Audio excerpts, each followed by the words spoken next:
What's up, nerds? Welcome back to another epically epic episode of the Nerdy Urges podcast. My name is Johnny Wolf. I'm here with Jacoby DJ and Mel, also known as Laidback What's Devil. up?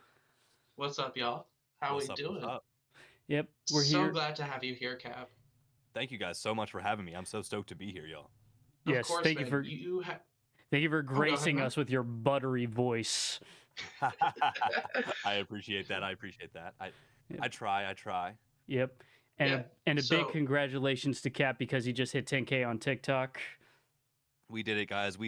Right at the last second of TikTok being alive, we managed to start that 10K.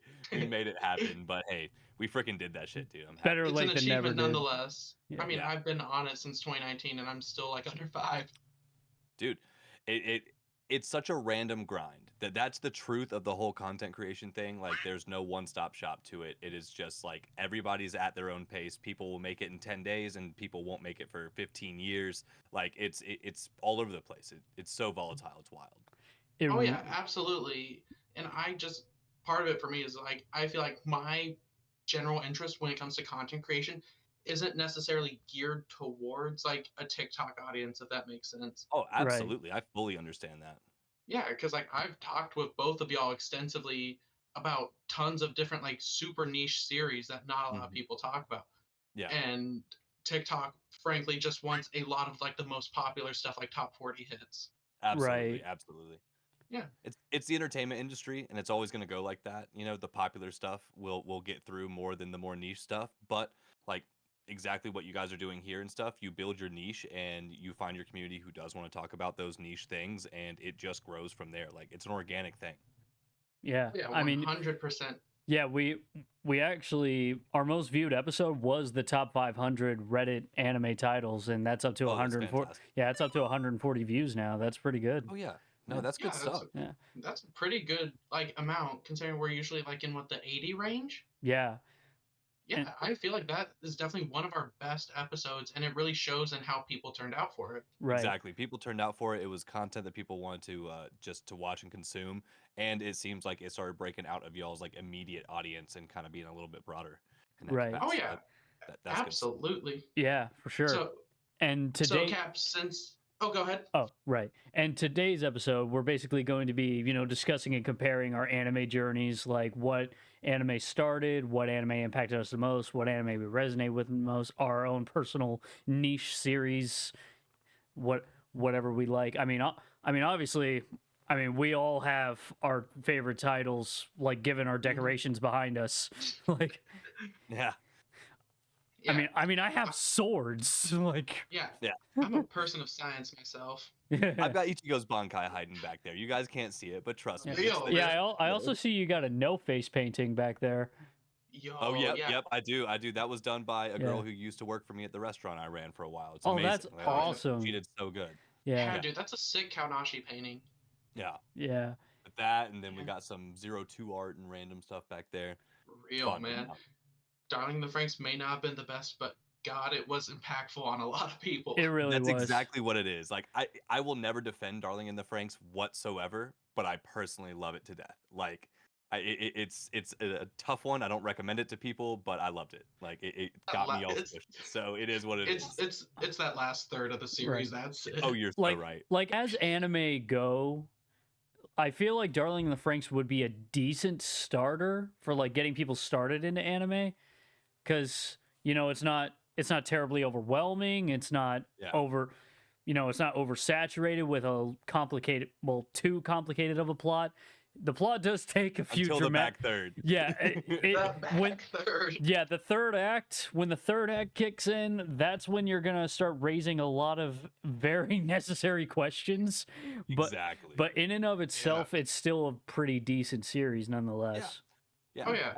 It's a super fun series. My biggest issue with it is just like obviously the way they drive the mechs. It's just not necessary. Like, Yeah. and like that's the moment that you gotta like when you're recommending it to somebody, you're like, all right, Right. you just got to appreciate that we're watching anime. Like Yeah. it's anime time now. So Like, look, certain man, things- look, yeah. man, it's Trigger, okay? It's Yeah. Trigger. It's Exactly. Trigger. It's You've exactly. seen Gurren Lagann, okay? No Yeah. questions. I really can't get over Yoko being like 13 though. Dude, to be fair, every one of us watched that when we were like 10.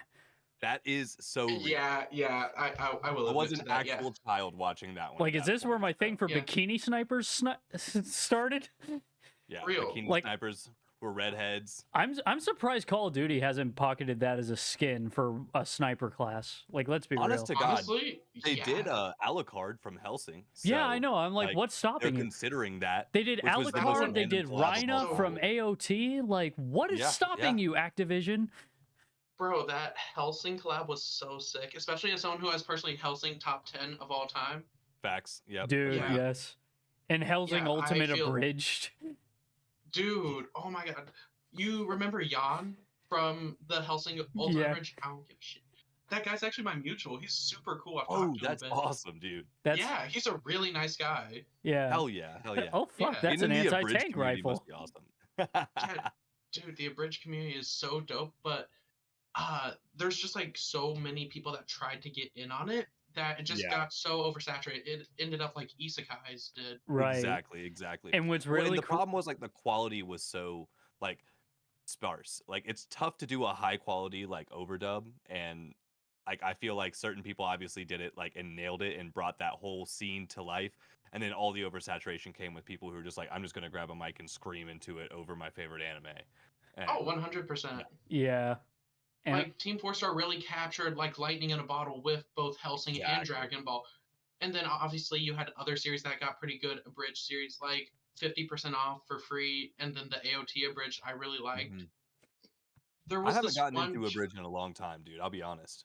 dude, there are some good ones out Yeah. there now. There's this Yeah. one JoJo one I need to find. I only remember one specific scene. Cap, I don't think you've gotten to this bit yet, but it's in part 4. Yep, no, not yet. And it's Jotaro monologuing to Koichi, saying like, "Oh yeah, Joseph cheated when Susie Q found out she castrated him with a rusty melon ball." That was the only part I remember. God. That is the only Horrible. part.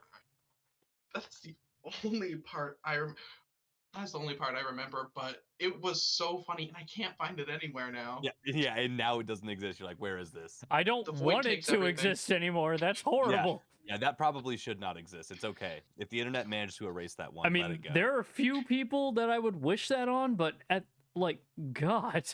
I Yeah. mean Joseph Joestar. I don't. Right. mind. But curious, like as far as like starter animes, like what was the first anime you guys remember watching, like ever? Like knowing it was anime, or just like, oh, cartoon.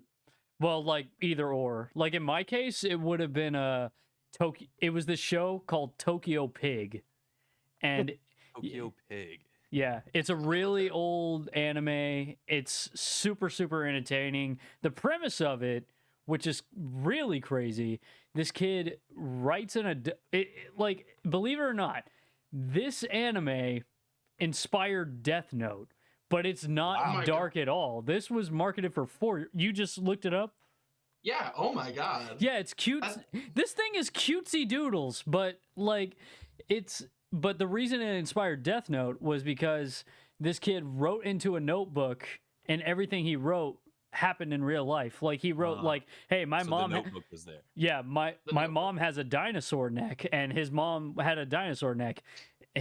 For dinner we're having fried pencils, and then that's what they ate, and his dad It's almost Fairly Odd died. Parents just with a Death Note. Basically, yeah. That's crazy. That's just wild. but I'd read like 50 volumes of that. I'm gonna be real. right. I'm I interested.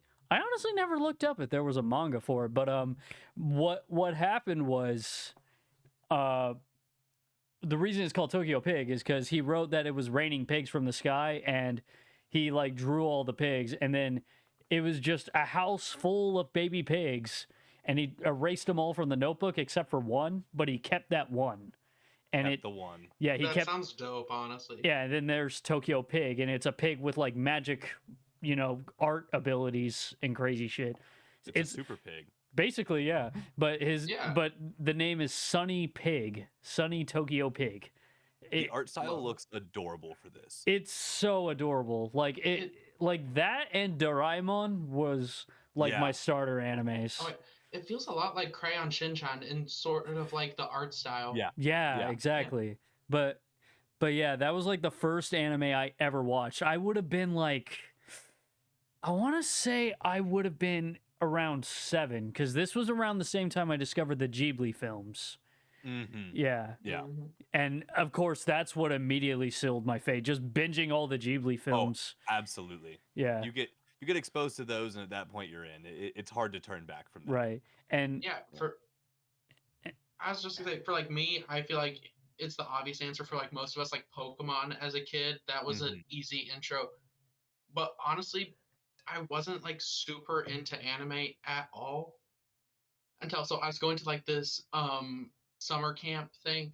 It was like a day camp type deal, single parentship. But right. I was getting into an argument with this kid about who could win in a battle, Goku or Superman. And I knew nothing about Dragon Ball at the time, and I just kept getting into this argument with this kid. And he's just like, Yeah. no, Goku can do this, Goku can do this. And I hate to say, he converted me into one of those Dragon Ball fans. Like That's actually kind of 10-year-old. amazing. He's like, dude, like Goku solos everything, and you should see what's up with it. Like, you really should know why. I Oh mean, God, there while go he the was- comments. I Yeah, mean, here while they he go. was while he was more than wrong on Goku soloing anything, I mean Sailor Moon can whoop his ass. But like, dude, that shit was hype, man. And I was just Yeah. like, Mom, I need to go to the bookstore. I need to get these Dragon Ball books. And I got like the first 3 like Visbigs for OG Dragon Ball, read them Mhm. millions of times. I love these things. Absolutely.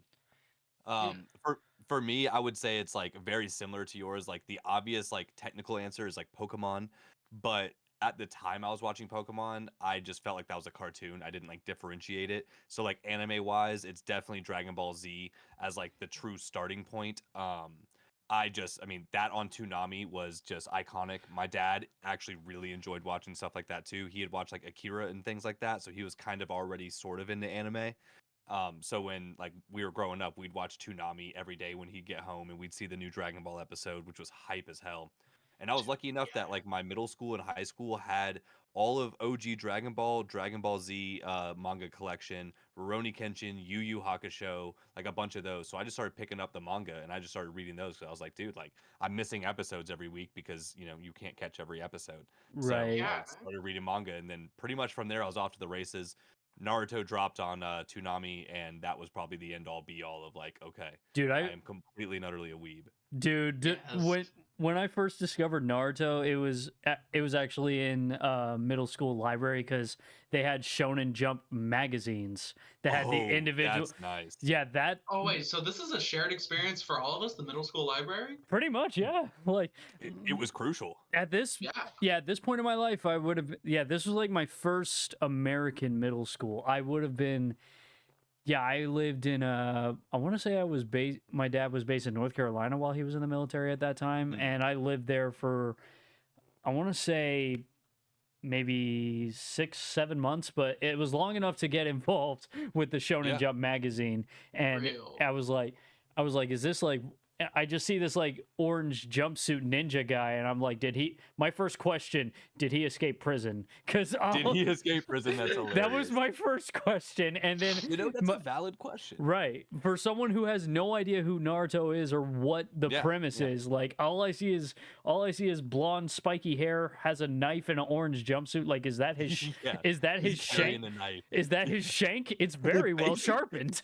I have never ever seen Naruto in that light, but oh my god, you're right about every bit of it. Like, Right. I love the purely logical child brain of like, this is an escaped convict. He has a knife. He's got a jumpsuit. It's bad. What's going Right. on? Like, What did he do wrong? and then Dude, Naruto. Oh god. yeah, and then like I ask this, and mind you, at the time I'm discovering Shonen Jump magazine, I like bring it to my group of friends at that time, and he's like, "Oh, that's Naruto. It's really cool. Give it a read." I'm like, and then I'm like, "Did he escape prison?" And they just look at me like I'm the crazy one. Like, dude, Yeah.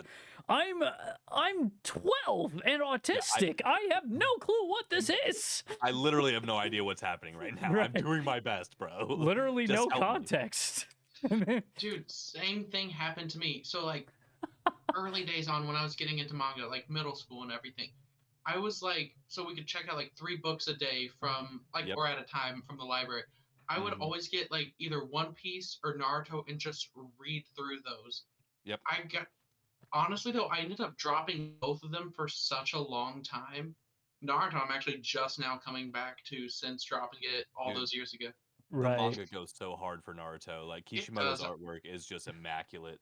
I'm enjoying it. The two that got me hooked though were Full Metal, which I read in like the 3-in-1s. That was actually the first manga I ever read start to finish. Mm-hmm. And then this one's a massive sleeper hit for Shonen Jump, but Siren. Ooh, I've heard you of talk that. about Siren, but I don't know Siren. Yeah. Like It was a short-lived Shonen Jump title that came out during like the height of the big three and just unfortunately got overshadowed.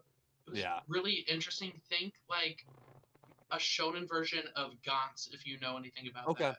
I know a little bit more about Gantz. I also have not watched Gantz, so I'm a horrible anime fan. But Gantz is one of the hardest reads and watches. I'm gonna be so real. The Yeah. story so cool, but I can't get past all the edgy like essay stuff. That's just kind yeah. of there to be there. Yeah, I Yeah. remember when I first did my reading on Gaunt's, and I was like looking at like premises of it, and then I read about like the essay, and that's kind of like what drew me away from it, because I heavily dislike when they use essay as a plot device, because I that's fully agree. yeah, that's what drew me away from SAO Alicization when Yeah. because like you got those characters that are like assaulting the younger women, and I'm like, okay, I'm done with this. Like just and, for like, the sake of it. Exactly, just for the sake of it. Like the end that they're trying to make it to could have been done in 1,000,007 other ways, and they chose to go the way. Like I will say, like, as much as I want to continue loving SAO, and I have watched every single episode all through Alicization, there were genuinely a couple episodes that I was like, I don't think I can watch this. Like, if this continues on like this, like, I genuinely just do not want to watch this. It's not adding anything to the story. It's uncomfortable. Like, why? Why do we have to do this? Let's just do cool things in a video game world, like we're Right. supposed to be doing. Like- Let's get back to the plot, like the actual plot. It's like, can't we just go back to ripping off Berserk, like, for real? Honestly, poorly, but yeah. Honestly, though, I'm not necessarily opposed to something like SA being in a story. It's just how it's used. Like y'all know, my all-time favorite series is Goodnight Punpun. I have Punpun tattooed on my wrist. There's multiple scenes in this manga where you explicitly see a character get assaulted, but it's not glamorized, it's not used for laughs or anything. Yeah. It's a serious moment in the development of these characters and how they get to where they are. Now, if it's like that, I can agree. Like, I would say Chainsaw Man is another one that, generally speaking, tends to put it in the light of, like, it's being used to show, like, the darkness of it, as opposed to it being like a haha, this is funny, or like we just feel like we have to put, this within, every 15 seconds of the anime. Right. Like, Oh, I- absolutely. And it's not just a Chains- pure plot device for no reason. It's like, let's show you how wrong it is to have this mentality in your head, and how toxic it is, and ways to overcome that. Like, I think that's huge if it's empowering people to get out of that lifestyle. Right. Oh, 100%. I agree. And Chainsaw Man is actually one of the ones that pisses me off the most because it's very complex with how it tells its story. There's a lot of subtext that I just think, frankly, a lot of readers don't get. Like, You're absolutely right. Yeah. like, so this one situation pissed me off. There's this tattoo artist I know. I'm not gonna say his name, but if he sees this, he knows I'm talking about him. But so he also works at like Hot Topic and everything. And so one of my friends went in like after that one panel, not that one panel, that one page where Yoru Denji, Yeah. Johnny, I think you know what I'm talking about. Yeah. Cap, you know as well. I know if it's the infamous chapter from like last year, then yeah. The one with the hand. Yeah. Yeah. That's the one. He was just like, hey, Denji got his first handy, man. That's awesome. Like, That went right over his head. completely went over his head as to like what Yeah. actually just happened there. You're like, Like, well, he just got assaulted. yeah, like, bro, Like- Denji's still a child. Yeah, he is Yeah. a victim. Right. He did not want that. And then you Yeah. have the handful of people like, well, technically they're both children. Like, shut up.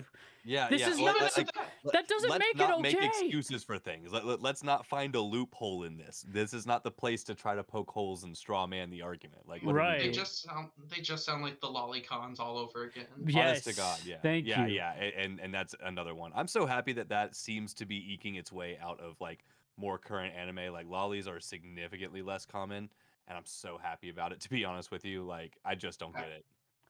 Like the And only like in a time, weird kind of counter way, though, you've been seeing people just like not know what a lolly is. Like I've seen people call like Yeah, Rebecca from Cyberpunk Edge Runners a lolly. yeah, no, they're no, missing. No, that's not That, no. that's not that's how just a that petite works. woman. That's Yeah. That's just just yeah. She's very adult. Like that. That yeah, doesn't like Like the same she's way, not being portrayed as a child. yeah, like the same way yeah. Tatsumaki is in One Punch Man. Yeah, Oh yeah, Yeah, yeah. But like yeah. then you take like the characters from like ReZero and things like that, and like that's very much like, oh, you're 1,000 years old, but you genuinely look like you're 12 years old. yeah. Like that's They look. If or it walks fucking like a duck, Seven Deadly Sins. talks like a duck, it's a duck. It's a duck. It's a duck. Yeah, yeah. Yeah. But so, Cap, since you are a bit new to our audience as a whole, why don't you tell us a bit about yourself before we go on like another ramble? Oh yeah, Right. for sure. Well, yeah. So first and foremost, I'm a producer and a DJ. I am a full-time musician. I DJ on the weekends. I write music for singers and songwriters. And through kind of this whole anime thing, I've started making like anime remixes and doing more stuff like based on that, which is super freaking exciting for me. But I got into this whole content sphere about 2.5 years ago. As far as like forward like camera facing content, I've been doing like background marketing for people for a very long time, being in the music industry.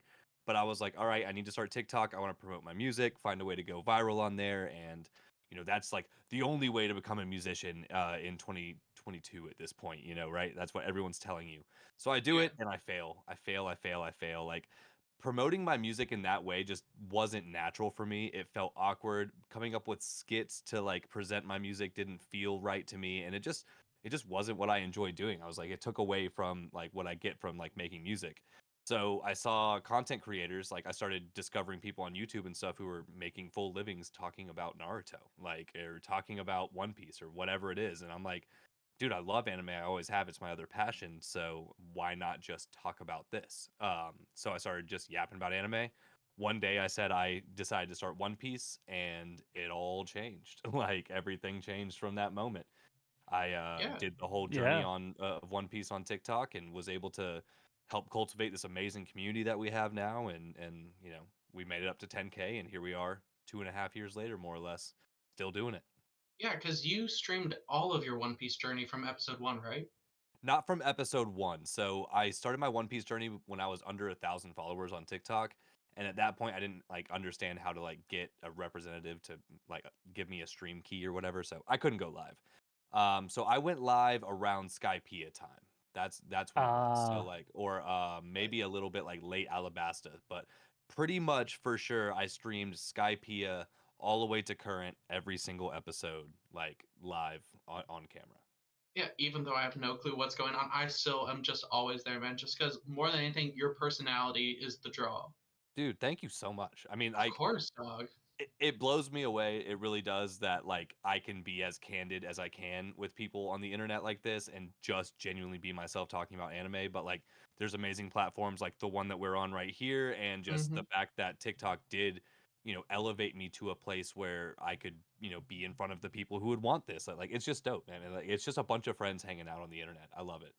Yeah, and then since then you've been doing like Black Clover streams, which those were a lot of fun. That's actually what got me Mhm. back into reading the manga because I'm just like, Yeah. yo, this is hype. Hmm. Like it was either the last or second to last Black Clover stream you did. It was when Asta got like yeeted to the land of the sun.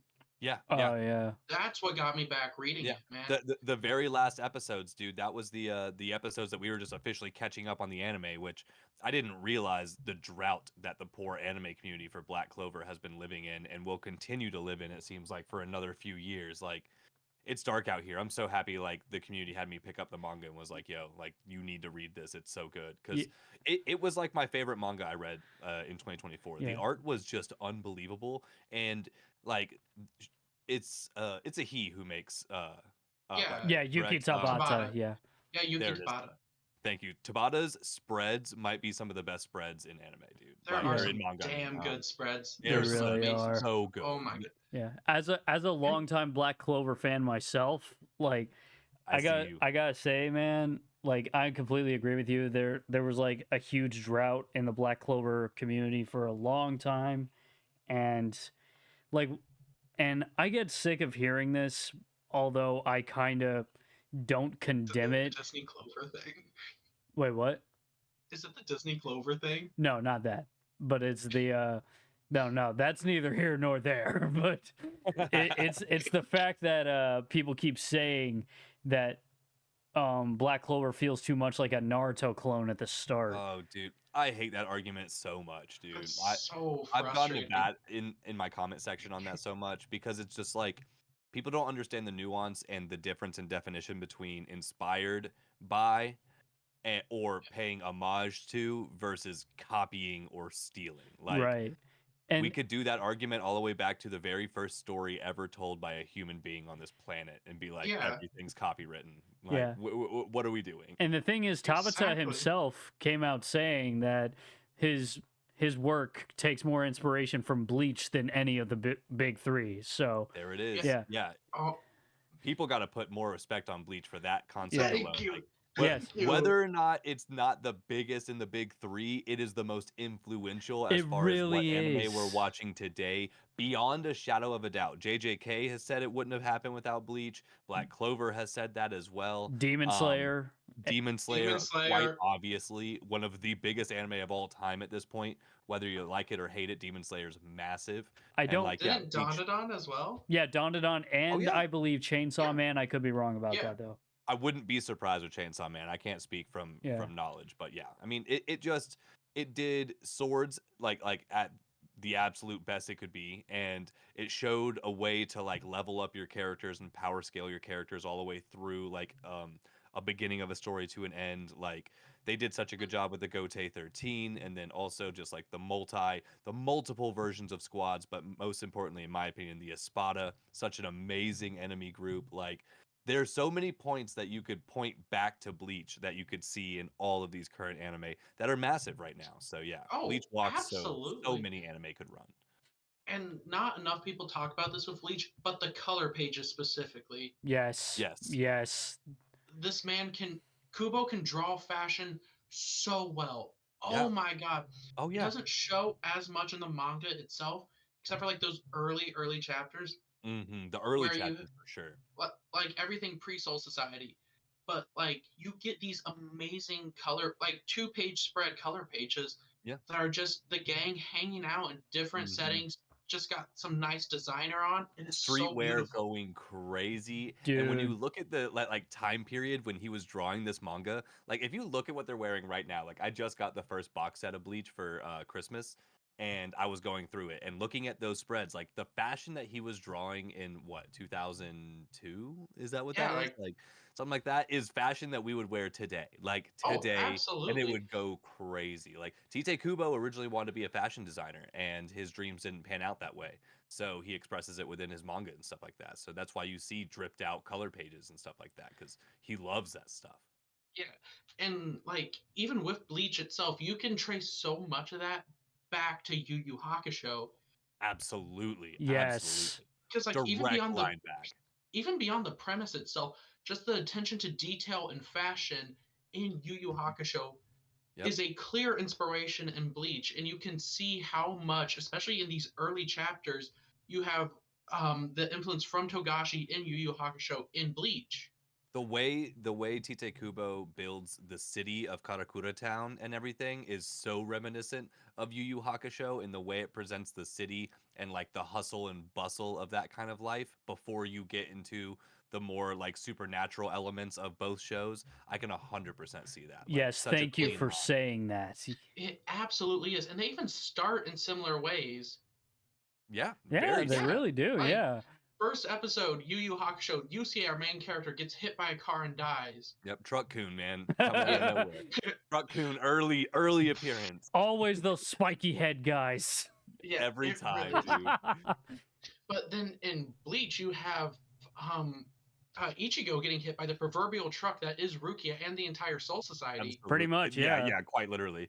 Or yeah, his entire future just coming at him all at once. Oh yeah, absolutely. And I feel like in Kubo really comes back to this Yu Yu Hakusho inspiration in Bleach a lot later in an arc I know a lot of people don't like, but I personally love, the Fullbringer arc. Ooh. It's an important arc. I won't is say I love it, but it's really only like the only reason the Fullbringer arc isn't as appreciated as it should be is because of what it's coming after. Like it comes after such a climactic fight that our expectations too high and we're not really wanting more heavy plot. We just like are now at like a maximum power level, so we're like really hype on the fights. And I feel like it was just like we weren't prepared to deal with Ichigo having to do more training and more like grinding after he just maxed out against Aizen. But it was a banger arc, honestly. A lot better than absolutely. people lead on. Yeah. Oh, absolutely. And with the Yu Yu Hakusho, that is perfect with how Yu Yu Hakusho progressed as well, because you had the Dark Tournament, widely considered the best tournament arc in all Yeah. of anime and manga. Then Mhm. after that, you have Chapter Black, which has a character named Shinobu Sensui who comes into the forefront, very similar to, I forget his name from the Fullbringer arc. It's been over a year since I've read Bleach. Dude, I can't remember his name either. But you know Neither who can I'm I. talking about. They occupy a very similar space. Yeah. Like the Yep. leader of the Fullbringers being this mysterious guy that's out of nowhere and out of sight at all times, but is always pulling the strings and you know he's present. His name is Kugo Ginjo. Yes, Ah. him. I'd never I- in a million years would have got that name. Me neither. That was and, gone. That one was lost. There's and so this is coming that- from someone who has Bleach top 10. like that. Oh yeah. Same. Like that's like one of my biggest love hates about Bleach. Like there are so many iconic characters and I can never remember their names. I'm pretty mean- good about remembering names in Bleach, but I will say the Fullbringer arc is one arc I just haven't spent a lot of time in. Right. I've gone back and probably rewatched every other arc multiple times and read most of them. I never actually read Fullbringer arc, and I only watched it once or twice, probably twice, because I've done full watch throughs. I will say, yeah, read it. Bleach is heavily favored in the form of the manga, Oh just especially for everything pre Thousand Year Blood War. yeah. But it's amazing. I had a great time. The mystery was so good. There was so much tension in the air. Yeah. Especially I believe between Uryu and Ichigo. Oh, absolutely. Yeah. Their relationship is way more fleshed out and tense, as you would say, in the manga. So I've easily read all of Soul Society, kind of going back to middle school, high school, watching Bleach, seeing that it was in the library. I would just snag that all the time. And then I missed pretty much all of Hueco Mundo and Fullbringer, and then I did read all of Thousand Year Blood Wars. So, because my friend was just like, dude, Bleach isn't over where the anime ends, man. There's more, and it's insane. And I was like, oh my god, he's absolutely right. Yeah, and even with just the anime itself, you cannot deny how iconic it is. The soundtrack for Bleach, One of the best Even- ones, if not the best one. I will argue, probably the best in the big three. I will say that. Easily the best in the big three. Yes. Easily the best. It's Bleach, And- Naruto, One Piece. It's not a question. I'm sorry. I love In One Piece to death, terms- but it's number 3, music wise, soundtrack For- wise. For OST, I would say yes, but if we're talking openings and endings, I feel like Naruto, One Piece, then Bleach. You know what? That's fair. That's fair. I don't know. I think I disagree with that. I mean, like, if look, we're With One Piece, we are absolutely iconic. oh The yeah, current I'd say Egghead one, absolutely iconic. And Bon the- Voyage. Bon Voyage. I was gonna say Yeah. that one. But I think we're low key running out of absolutely certified iconic One Piece openings. There's other good ones, but with Naruto we're talking 15, and then signed with by Bleach Flow, we're probably talking at least 50. I mean, just the first 3 were insane with Asterisk by Orange Range, Deep Techno Yes. Life by Uberworld. Those 2 songs alone are such absolute bangers. Alones in Hueco Mundo. I don't know. I think I gotta put it's Bleach versus Naruto in this, and unfortunately, in my opinion, I think One Piece sits at number 3 on Yeah. both OST and opening. Yeah. I'm But kind of it's going still more- good. It doesn't mean it's bad. Oh, absolutely, absolutely. Just for clarification, we all think these are great. Yeah. Oh yeah. Yeah, no, it's absolutely. nothing but love to these series. These are the most iconic series that exist. So, Yeah, needless to say, but- anime has definitely drastically affected our tastes in music. without 100%. Yeah. 100%. Like the stuff I listen to in the gym, I got right now I'm doing calisthenics to Otakone by Creepy Nuts because I of love it. Dandadan. Yes. I love it, dude. I love it. I love seeing Jersey Club coming through in Japanese music. Like Jersey Club is something that me and my like group of friends who all DJ have been on more or less from like when it first started getting introduced on like the electronic music side. Um and it never quite fully got like the recognition I always felt like it deserved. And then like Lil Uzi and other like more mainstream artists started doing some more like club style stuff. And I think it finally is getting its moment. And now Japan is doing it in such a great way. I love Yes. to see like Jersey Club doing what it's doing right now. Like it's crazy. It's in such a good place. You know what I Right. love though, especially in anime with music, like in the like 2010s when they were doing like kind of like scene like metalcore openings. Oh Oh, yes. absolutely.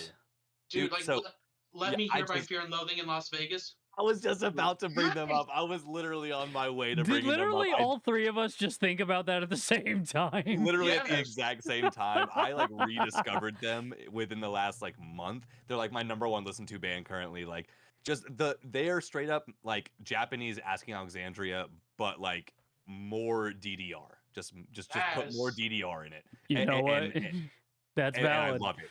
I'm so here for it. Like Yeah. maxed out auto tune, full blown rave drops into straight just like breakdowns, metalcore screaming, clean vocals. They've got it all, dude. It's Oh, so awesome. absolutely. Dude, give me a tour that's Maximum the Hormone, Fear and Loathing in Las Vegas, and SIM. Dude. Oh, I'm dude. totally in. I'm totally in. I got to see Sim last year, and just what an incredible band live. What Yeah, they are so damn good, and like reggae metal, it's so nuts. It's it Dude, is so reggae so nuts. metal's viciously underappreciated, but It is so viciously good. underappreciated, Yeah. dude. Like It is so crazy good. chugs under a funky bass line. It's hard to right. beat, dude. It's hard to beat. But And like then, like the speaking of vocals for Sim, so good, right. so So good. unique. But Yeah. like speaking of metal anime openings, what would you guys say your favorite metal anime opening is? Because my personal favorite would have to be Envy by Cold Rain. That is a good one. That is a good one. Yeah. What's the anime for that one?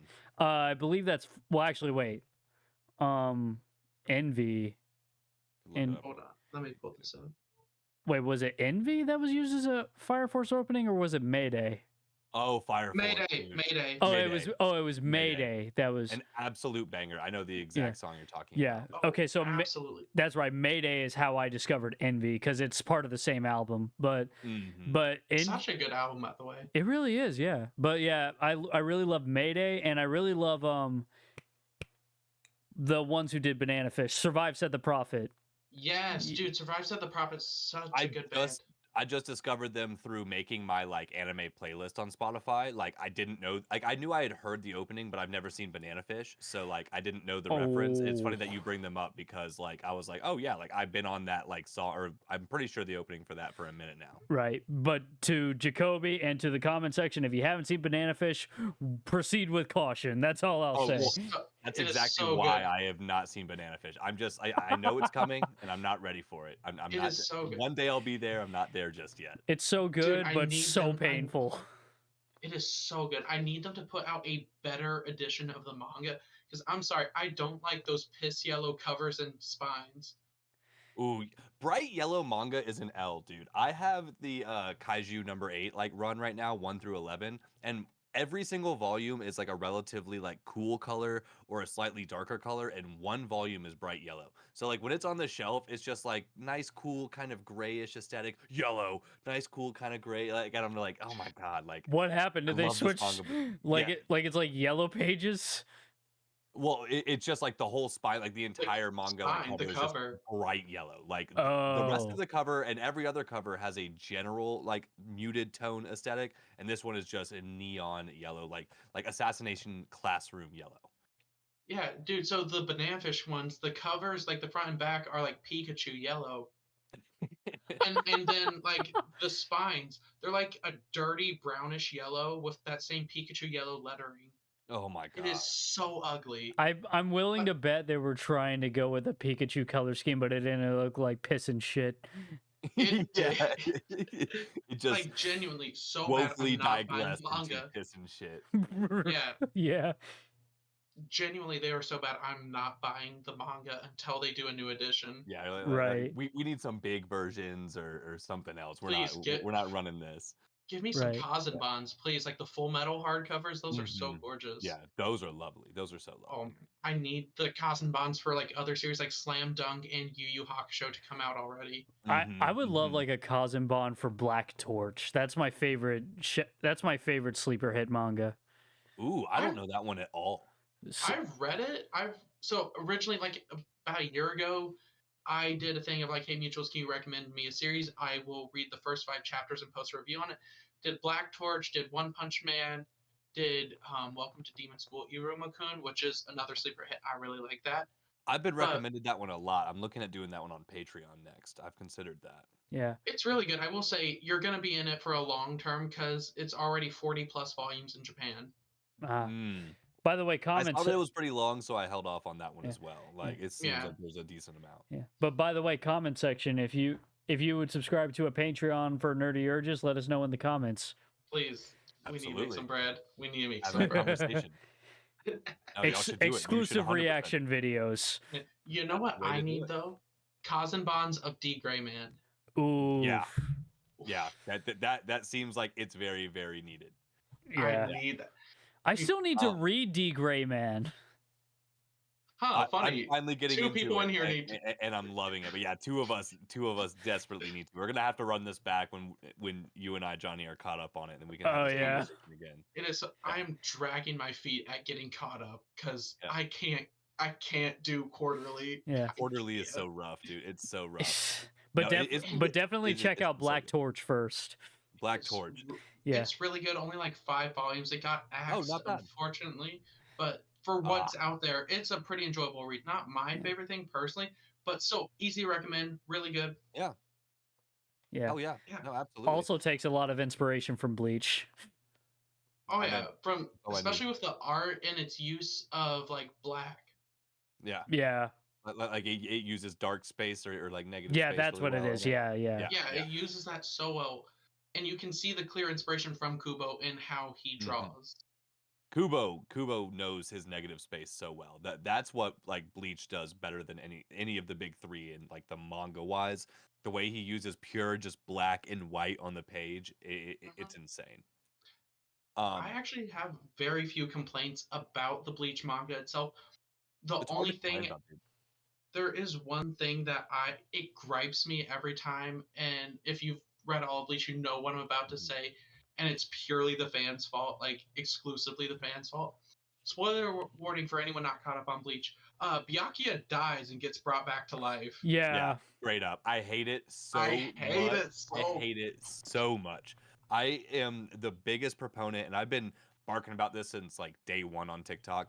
High stakes in anime matter, or stakes at all in anime matter. If you tell me if character A does X, Y, and Z and they will die, and then they do X, Y, and Z and they don't die, that's bad writing, and you cannot tell me anything otherwise. You Like, it's literally just bad writing. Like you just you defeated could- the purpose of the severity of the situation, and Exactly. it ruins the ruins the severity of future situations. Like Exactly. Next time this exactly. fight happens, I'm not nervous even remotely, even when my favorite character gets run through. Like I'm like, Right. it doesn't Exactly. matter. Doesn't matter. He's gonna be totally fine. I'm not worried. I'm not stressed. I'm not gonna shed a tear. I'm not anxious.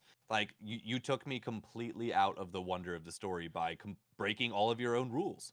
right. Yeah, Like, like don't I set the think rules. Be a better writer and set better rules to get to the end game. Like yeah, Come like on. I do think there are ways to write out of that, like, Mhm. but it needs to be convincing.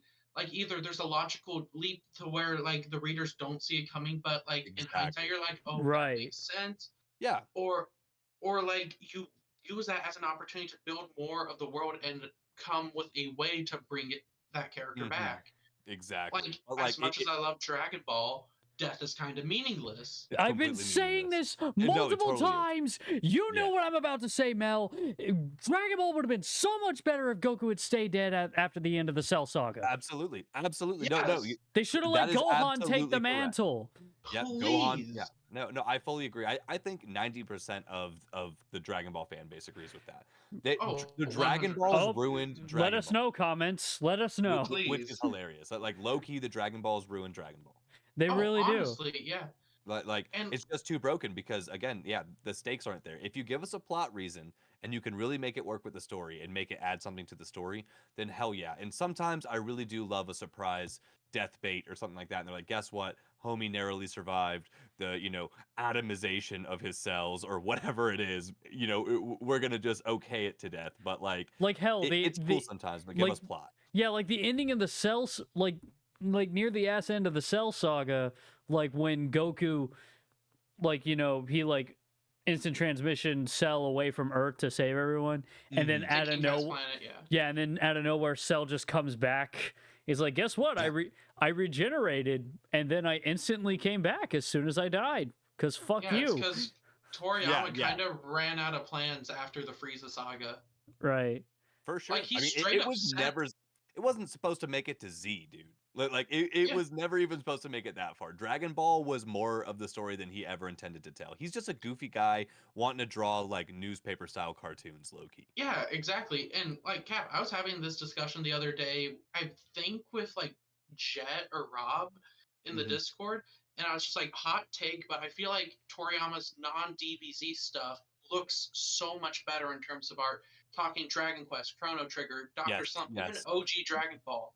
Even Sandland. yes. Sandland, for Yeah, example. yeah. Oh my god.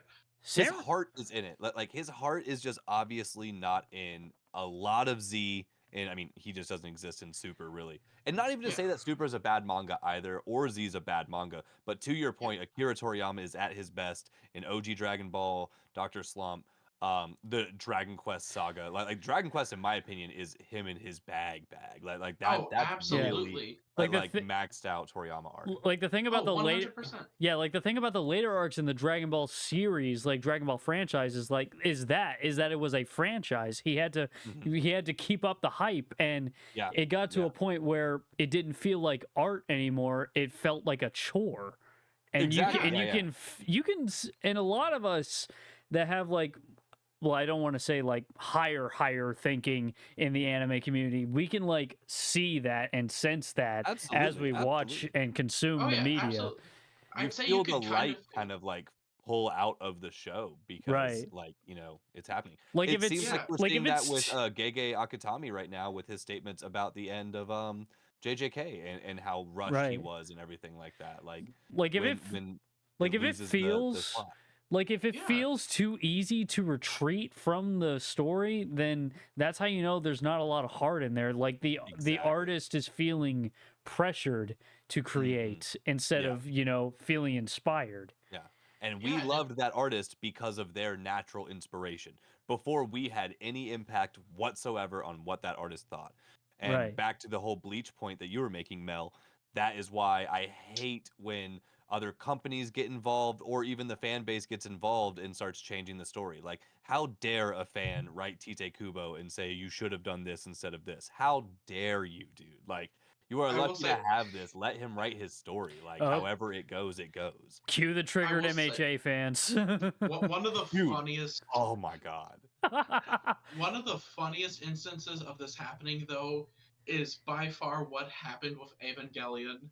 Oh no. What you mean? Okay, so what happened was basically when the original Ava series finished airing, not Mhm. everyone was exactly satisfied with the congratulations like clapping ending. So they vandalized like the Gainax studios and sent Hideyaki Anno like tons and tons of death threats. Oh my god.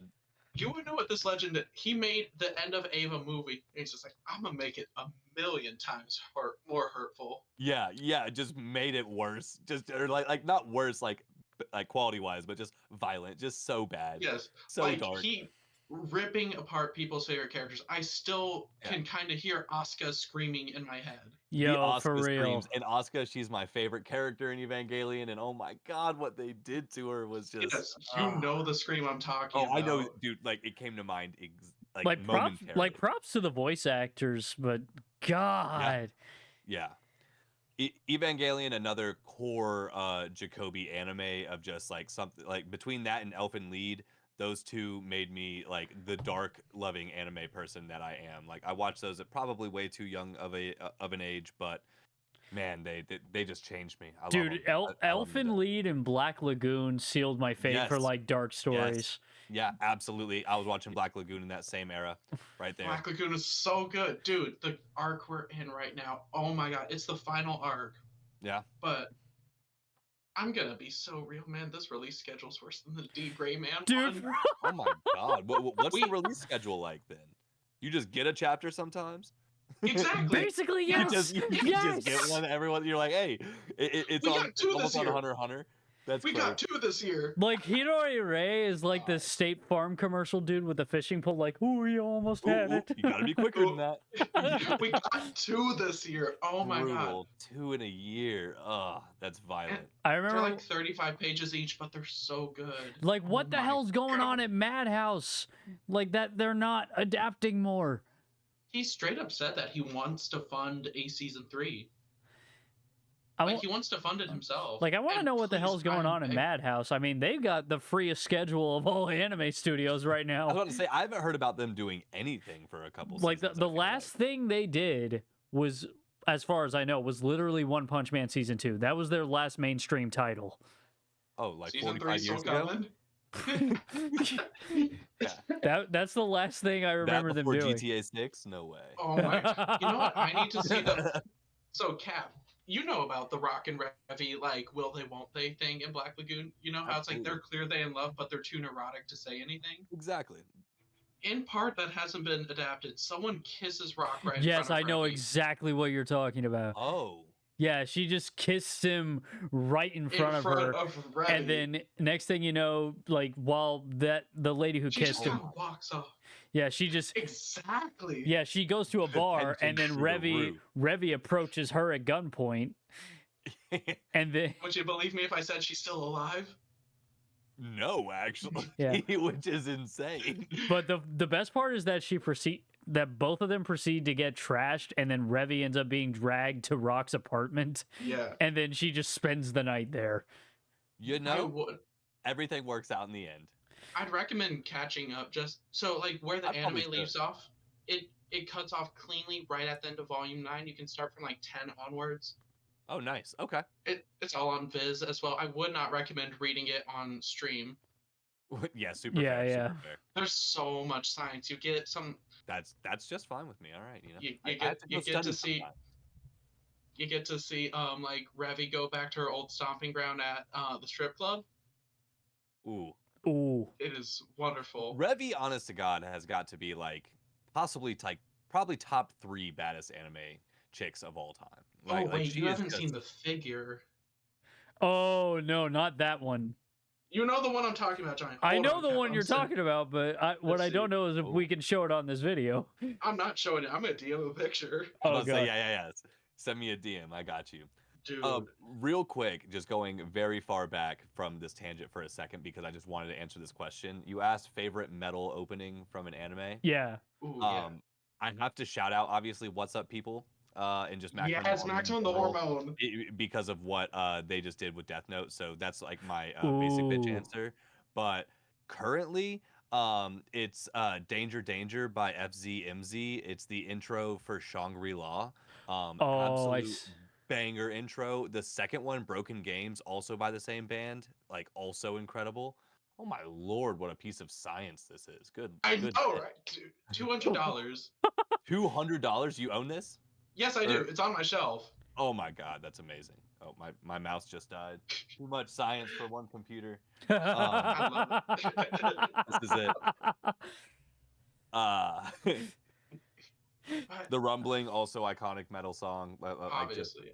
too damn good. But yeah, right now I gotta pick those ones just because Yeah. like Shangri-La Frontier came in crazy with some intros, and then literally every single Black Clover intro, every single one. Oh, dude, yeah. dude, that's Well, a Black Rover and Black Catcher, obviously, but they're Yeah. all just bangers. They're all bangers. dude, that's another interesting question. Like anime specific openings, because Rumbling was definitely because that was like if I'm not wrong, that was commissioned to them specifically for AOT. Yes. Oh, yeah. yeah. Oh Yeah. yeah. Yeah. They were making that song about Attack on Titan. It's not a song that managed to be an intro for Right. like an anime. It is a song for the anime. Right. Do y'all remember back when Chainsaw Man anime was still just being like, oh, is it coming? everyone Mhm. thought that they were gonna do the opening as well, and it was a really good song. It was called "Devil in Your Heart." Yeah. I know the song. Yep. It was Yep. on my Spotify Wrapped for that year. I was Mhm. listening to it. That I clearly love I think Chainsaw they'd Man. be a great band for a Chainsaw Man intro. Oh, That one would be, hundred yeah. percent, Yeah, one I think hundred they fit percent. the vibe so well. Granted, though, the one that we did get was just Unreal Kickback. I think is what that one was called. But yeah, Yeah, by Kenshi Kickback. Yonezu. Yeah, He Yeah. did a that My Hero opening opening as bass well. riff, that opening bass riff Yeah. sent chills. Boom, boom, boom. Yeah, it's just so Yeah, clean. if we're Like, talking metal openings for anime, though, this one's for a movie technically, but Frieza by Maximum the Hormone for Resurrection F. yeah, Yeah. yes, yes, absolutely, I love that absolutely. song. I would put that over What's Up People. You know, it's probably objectively a better song. I haven't heard it as many times as What's Up People, so it doesn't come to mind as heck. I know which song you're talking about, but Yeah, it's been a but just minute hearing the since I've call of Frieza, Frieza, Yeah, Frieza. yeah. Yeah. Yeah, So tough, so dude. good. And obviously, being a Black Lagoon fan, I've got to say Red Fraction by Mel with two L's Mhm, for mhm. the opening. Oh my god, I love that song. It's so good. Have y'all Dude, seen your like anime playlists on Spotify, the like auto gen ones? Well, I mean, um, I use YouTube Music, but yeah, I've seen the they I have haven't seen the auto gen ones on radios. the I know they are here, but I'm looking at mine right now. I've got some good shit. I've got Tell Me Why by Pen Pals, Berserk, the 90s one, which such a good opening, but like for Berserk, because it's yeah. just a dun dun dun dun dun dun dun. It's Ooh. just kind of a nice song. Veil from Fire Force, Otonoke, obviously Dude, Don Ooh, yeah. Don, classic. Torch of Liberty from Fire Yep, Force. yep. Ooh, Kana- Fire ooh, Force has some Kanaboon Kanaboon can do almost no wrong. You're absolutely right about that. Kana Boon is yes. just too good, dude. The Fire Force intros. Fire Force, overhated anime in my opinion. I Overhated. will say, Yes. the complaints about the fan service, specifically in the anime version, can be kind of valid. Like, yeah, Right. but Not there's, invalidating the complaints. I just oh think yeah, I think people take it. I think people are a little more pick and choosy when it comes to Fire Force versus their favorite shonen anime. You know what I'm saying? Right. Like, it doesn't feel very even across the board. If you are someone who genuinely can't stand that level of fan service and that turns you off, totally valid, and I have no issues with it. But for me, it's not enough to take away from the show. The show is just so good, and the oh, manga goes 100, crazy. The art oh, is just 100%. immaculate in Fire Force. I've actually, so I don't I don't take like my manga that are in my box sets and like put them on the shelf just to like kind of keep as much space as possible. I've been debating like selling my Fire Force singles to get the box sets. Ooh. Ooh. I mean, if Well, you're let gonna me get the know. box sets yeah. Let me know if anyway. you end up selling them. Yeah, I'm down to sell them. Yeah. It's like there's only one that's in like not great condition. It's because when I was collecting it early, I fell asleep reading it and I passed out on the cover and it's like creased. It's creased. But like Yeah. other than Right. that, like everything's like immaculate, perfect condition, not like any yellowing or anything. Oh for my god, sure. how did I forget this? Since if we're still on the topic of like metal anime songs, Yeah. Chase by Bata, the second JoJo Part 4 opening. Oh. I don't know the song. I don't know. Cap, you gotta get to Part 4, trust. I got to. I need to set up another stream with my brother so we can do another. You do, man. Because Other like shows I stream. genuinely think once you get past Part 3, which is like where JoJo just kind of drags a bit, like establishing. Yeah. Right. So like the way I explain it to people is like, and I did this with you as well. JoJo parts 1 through 3, they establish the world, they give you the basics of it. Mm-hmm. 4 through 6, that is elaborating on everything around it. You have like the arrow Requiem stands and everything in Part 5. You've got the multiple arrows in Part 4, and then you have the Heaven Plan in Part 6. Parts 7 through 9, that is basically remixing the original world, because So they're after just Part doing the 6, Star whole Wars new thing, universe. basically. It's just in sagas, basically. Like it's all just like, all right, this is the era of this kind of stuff, and establishing these kind of points, and then we move completely on to the next. I think that's what messed me up is like how much ground we're covering between season 1 and 3, how many things are changing every single season, and I'm just like, or part, and it just again, it's a fun watch in the right environment, but like I'm not personally like, man, like I really can't wait to watch that next episode of JoJo's that that I left off on or whatever. I haven't will gotten say, that bug. especially for Part 3, it's a bit too long personally. Oh yeah, I would agree with that. Yeah. because Gone they on had to forever. split It's part dragging. three. Part three's 48 episodes. It's I think it's the longest anime wise. Anime makes wise, sense. I believe it is. Yeah. Yeah, but trust me, like once you get past part three, it only keeps getting better and better. Personally, my favorite is part eight. I remember when I was still reading it, I would be coming in the streams, be like, "Yo, JoJo's part eight is popping off right Mhm. now," Yeah. and Oh like yeah. it made me like want to be a voice actor because I want to voice Toru, the main antagonist. And I respect that. Like the art and everything that goes into JoJo's, I see it so heavy. The voice acting on all sides, Japanese and English, I think they all go insane. Like there's so much to be like, hats off to JoJo's. I just like haven't found my own, I guess, personal version of that bug. But I am gonna keep pushing. It's not a Right. drop for me because there's something to it. I There's Yeah. something to it. Yeah, I remember that was like my biggest reason for being so heavily invested in part 3 because Matt Mercer and Patrick Seitz just because those Big two are quote. those two are hilariously good friends in real life, and Yeah. Mhm. watching those two like be together in the booth as like hero antagonists, it's just a treat to listen to. That is Yeah. super valid. Two Yeah. of Oh, the yeah, best voice actors 100%. in the game. Right. Oh, And easily. that's another thing, like, because anime, like, has, well, not only has that, like, actually started my passion for voice acting, like, I remember, like, the way I was introduced to my favorite names in voice acting, like John DiMaggio, Keith David. I first Mhm. discovered those two from Princess Mononoke's English dub. Yep. Yeah, because Keith David voiced Akoto, the god of the boars, and John DiMaggio, Mhm. he was several voices in that Yeah, he was film. a lot of voices. Yeah, but he mainly voiced Gonza, the captain of the guard. Yeah. Oh, Yeah. absolutely. And Yeah. he did great. I'm sorry, I can never unhear Bender from Futurama though. That's all he is. That's all I hear in my head. Either that or Jake the dog. Yep, super Yeah. fair. Yeah. Yeah. But Speaking then at of- that point it's just Dom from Gears of War. Or no, not is it Dom or You said Gears of or- War. That's Marcus Phoenix. oh the Marcus Phoenix. That's who it is. Not Yeah. Dom. If we're talking about Matt Mercer, then Jai, did you see what his next project is? Yeah. I'm so hype. I'm Talk so about hype. it. Dude. I desperately want to react to that tomorrow. Hopefully, the dub Dude. and sub are released at the same time. I really think feel it like we're is. gonna get simuldub. With it I'm being pretty sure it is Netflix and them simuldub. dropping this level of a stacked cast, it's giving simuldub. I don't know, Right. but it seems like it. Dude, I've been getting in so many so many arguments with people today saying like, "Oh, the animation looks bad." Bro, no it doesn't. It does like, not. You are, Shut It up. does you not are at fighting all. ghosts. Like, bro, you are Yeah. fighting ghosts at this point.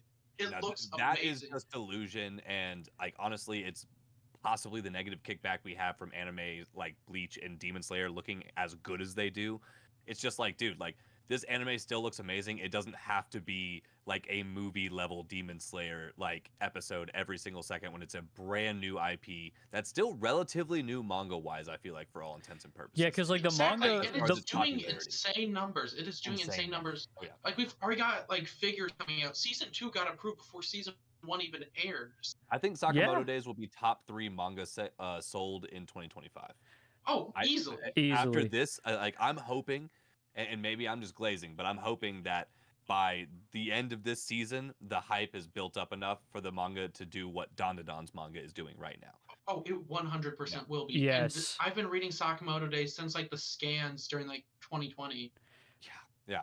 It is That's so amazing. good. I need to It's so get good. get back into the manga. I dropped it after like, well, not dropped. I like paused after like chapter 40 something. Dude, I'm not even that trust- deep. I'm still only 1 volume in, but like 1 volume was enough for me to champion this all the way to the sunset. Right. I see I'm the vision. completely caught up, and y'all are going to see some of the most insane stuff. Like, I'm not a weekly person. I will usually wait for everything in like a batch to come out, then Mhm. consume it. Sakamoto Days, I've stayed weekly with since chapter 1. Yeah, and just like the art is so consistently like killer. I'm just so hyped for it. It is It is exactly so my good. kind of story. So I think it's gonna be great. And I if it wasn't coming 100% out at the agree. exact same time as Solo Leveling, it'd be the biggest of the season without a doubt. Oh, absolutely. Dude, absolutely. like an ongoing thing for the past few months, as long as I've known you, Cap, is Yeah. every Monday stream I come in and say, "Yo, Sakamoto's was cooking this week." Yeah, yep. You It give has me the been Sakamoto every one. week, Yep. Absolutely. consistently for I think like what the past 8 months or so, minimum Easily. 8 months. Easily. The hype train's Yeah. real. I picked up volume 2, and I am gonna read ahead and like stay ahead on Sakamoto. I don't know how fast I'm going to, but I'm sure that I will. But You can anyone get through it trying pretty to say fast. that they, oh yeah, I mean, when I like actually lock in and read, I can go crazy. It's just finding and carving out the time for me. But Oh yeah, and it's but one of those series that's a quick read, yeah, 100%. yeah, Something like Don that goes quick. Bleach, Sakamoto is Mhm. super easy to read. I will say One Piece, as wonderful and amazing the manga is, it is such a dense series. There's like not It a is. lot of text on each page, but it's the weight of each word. Dude, yeah, no, absolutely. Every single word matters so much. I will say, and this is a bit of a hot take, but especially with me going through a lot of the old manga like chapters of One Piece, so like I watched the entire One Piece anime up to like like pretty close to current Egghead, and then I hopped over to the manga and read ahead, and now I'm fully caught up. But I'll leave spoilers out of this. But with that being said, the art is still absolutely incredible in One Piece, but the pages are so damn cluttered. They're so cluttered. Like the old One Piece was clear. Like the backgrounds did what they needed to do, but it wasn't like every single inch of the page had ink on it. And at this point, some of the fights are just too much for me. Like now that the anime is starting to catch up to some of the things I had read in the manga, I was like, "Oh my god, I'm so happy to see this anime wise," because I almost couldn't tell what was popping like in the manga. And again, Right. it's not objectively bad. It's just too much for me. Plot to process and take in. Like a big Mhm. part of like the weekly One Piece streams is like zooming in and speculating like what is that? Oh, is that Exactly. Shiki? Like it was last week or the week before.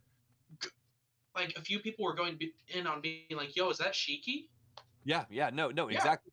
Based off of like like a silhouette that's sitting on the back of a building on an entire spread. Like we were zooming in like 15 times and just seeing. I mean, like it's an ink drop at this point. Like yeah. we all know Right. that Oda does not care about a silhouette.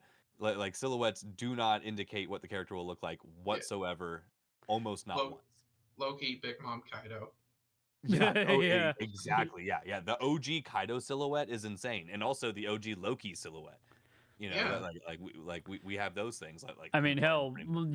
you saw how crazy they went with the Joy Boy silhouette. Yeah, exactly. yeah. Yep.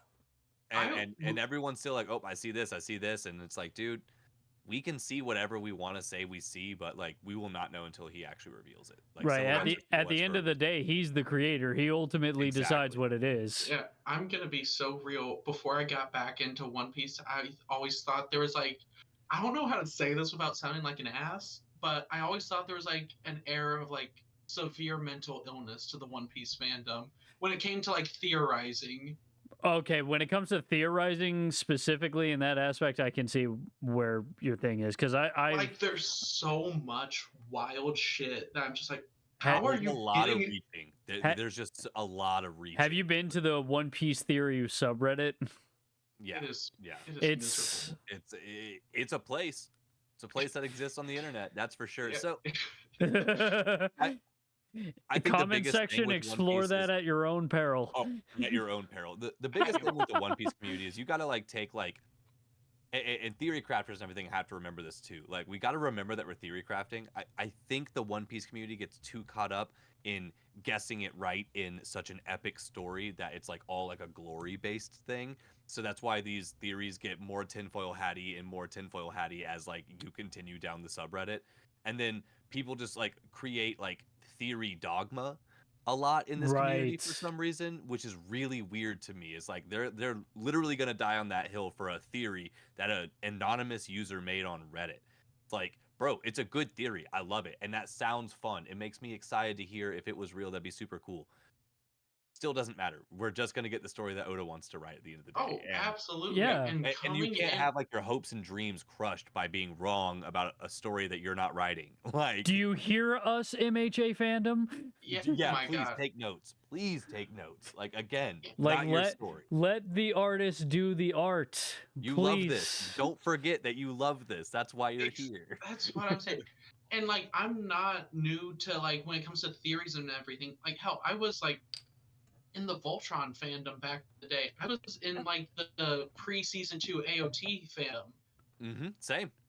But like looking at One Piece, like when I at the time was like very much an outsider, it's just like, where are you getting all these random sources from? Like, how are you connecting it to this? But now that I'm here, I'm like, okay, yeah, it makes a bit more sense. So still some illness there, but Yeah. but There like, is some, but One Piece is on the flip side, like you're saying, a big enough world and genuinely a smart enough built world to where there is a level of validity to all of these insane theories. And One Piece, bare minimum, has showed us constantly that anything could happen. Anything could Yeah. happen.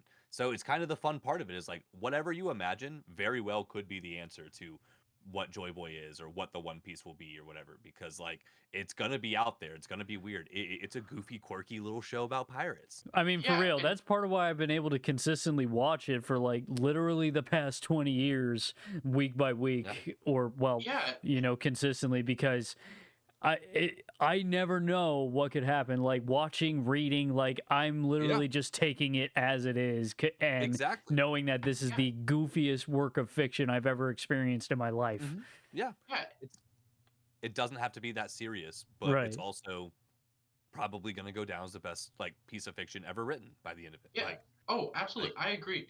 it's doing it. And like, especially considering where I originally dropped it, I originally dropped it around like middle of Skypiea, so I Mhm. hadn't seen much at all. Which is actually And a so- super fair place to drop it. I do really Yeah. love Skypiea, and I don't tolerate skipping, but Skypiea had some moments that really, really drug. It- Like, yeah. It drags on really a bit too drug. long, but overall, amazing arc as a whole, amazing message. And the subtext it has that it's called back to now, especially with everything regarding Joy Boy, beyond important. Beyond important. like- Absolutely, yeah. I think we can all agree, like, dropping around, like, mid-Skypiea is, like, dropping Bleach after, like, Volume 2 and seeing Oh, people for talk real. about all this insane shit going on. Absolutely. Yeah. Like pre Soul Society, and you drop Bleach and you say it's trash. You're like, you don't even know what is waiting you. Like come on, how are we doing? It's like, this? dude, you got to climb that hill. Yeah, climb it. But like Skypiea still had so much fun adventure. Like as much as like Luffy being stuck in the snake was like horrendous, going up to the Sky Islands and seeing them for the first time, like Oda's world building is just so god tier when it comes to that. is. Like me being a totally grown man, I'm not even a kid like I would have been if I was watching this like growing up. I'm watching this completely grown, and I am so excited for these pirates to launch up a giant jet stream of water going straight into the sky, to somehow float around on clouds with jet skis and have like people with wings and crazy little antennas walking around. Like this is so damn cool. Like I Yeah, love it to death. And then watching this silly little rubber man square up with fucking Eminem. Yeah, with Eminem, dude. And Eminem Buddha is voiced by Eminem. J. Michael Tatum. Exactly. Oh my god. He is voiced by J. Michael Tatum. I forgot about that. Yeah, I'm friends with them, by the way, and I remember every now and again I get the chance to talk to him whenever we're not busy, like, That's awesome. and This is so sick, man. yeah, they told me like back when they had to voice Inaru, and people would come up to him at cons is like, why is his character designed like Eminem? And they just kept saying, I didn't design it, man. I just speak. I just do the character's voice. I couldn't tell you. You're gonna have to ask Oda. Yeah. Yeah, like Oda's there are so I many. love Western pop culture. There are so many characters that are based off of like, especially like celebrities. Yeah. Like, Basil Django. Hawkins being Joey Jordanson, which is like Oh my my- favorite one. Which Yeah. is like that's just so Yeah. damn cool. Like we have a Slipknot, Yes. we have a canon Slipknot reference in One Yes. Nuts. And then we have, what's his name? Baroque Works, Exploding Boogers. Oh yeah, that guy. I don't know Lenny his name. Kravitz. Oh yeah, he yep. was. I read that Lenny he Kravitz, was yep. inspired by Lenny Yeah, Kravitz. That and then was you crazy to have, me. Django and Diamante both are Steven Tyler. Yep, they're both Steven Tyler. Frankie is Ace Ventura. Yes, that one Yes. is Yep. absolutely amazing. I am sad to see Frankie's voice actor step down, but Yeah. I am I'm- too. I am too, but I think it's more important that people do this and do it publicly so other people understand that, like, you got to take your health more seriously. As cool as it is being the voice of one of the most iconic characters in the world, you still got to say no to that if you need to take care of yourself. Like, Right. it's so important. yeah. That reminds me, like, I'm very curious as to how Frankie will turn up in live action One Piece. I fully agree. I'm very, very He- curious about that. Frankie and Chopper, I'm the most looking forward to. Well, Dude. them and Jinbei, which I know that's gonna be quite a while. Mhm. Yeah, Jinbei's definitely gonna be a bit because he first shows up around which arc? The Jinbei first shows up in oh my god, like whole. Is it Whole No, Cake? we get He's- him in Fishman Island. So we get some Jinbei in Fishman Island, which is immediately post time skip. right. I mean, we And then still we see don't him- see Jinbei again really until Wano. I'm sure. No, Jinbei definitely shows up like Well, pre-time Jinbei- skip yeah, because you have Jinbei like come. Marineford and everything. Yeah, we had Marineford, and Is but Jinbei before at that was Marineford? yeah before Marineford. Yeah, Jinbei fought at Marineford, but before Marineford, he was there at Whole Cake, at like the very end of Whole Cake, I believe. Yeah, he first shows up in chapter 528, which is, let's see. But yeah, we definitely see him pre-time skip. Oh, I think Cap froze. Yep. Yo, Cap, I think you're frozen.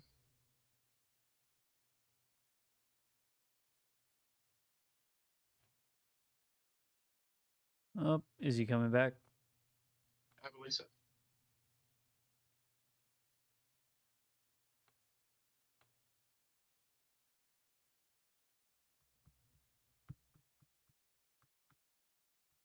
What the fuck?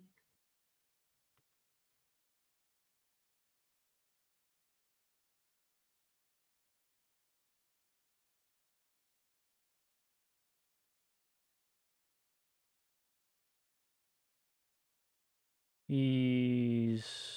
I don't know what just happened. I'll text him. Oh shit! His power went out. Oh shit. Yeah, it went out and it came right back on. Oh damn. Oh, it must have been from the snow.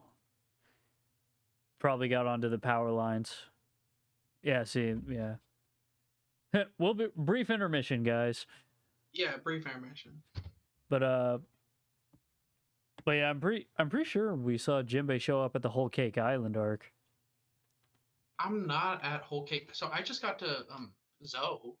Oh, But yeah, Jinbei 100% was pre-time skip. yeah, Because remember, he was in Impel Down. that's right. That is true.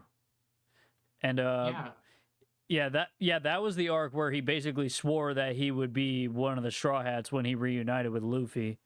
And then he met them back up at the Wano arc and rejoined them as the helmsman of the Straw Hats. Yeah, dude, I'm really excited to get to Wano. Yeah. Dude, Wano is a vibe. I mean, I'm not going to lie, there are times where it drags, but it's a vibe. Yeah, I'm excited to get to it. Said I'll be back as soon as my internet pops back on. I'm so sorry. What? Yeah, not an issue. I mean, yeah, we still got plenty of time. Yeah, I mean, yeah, hell, I'm off tomorrow. probably off tomorrow, man. And hey, I don't sleep till 1 a.m. That's like 2 your time. Yeah. You know what? That begs the question. Yo, what's up? I'm checking Netflix real quick.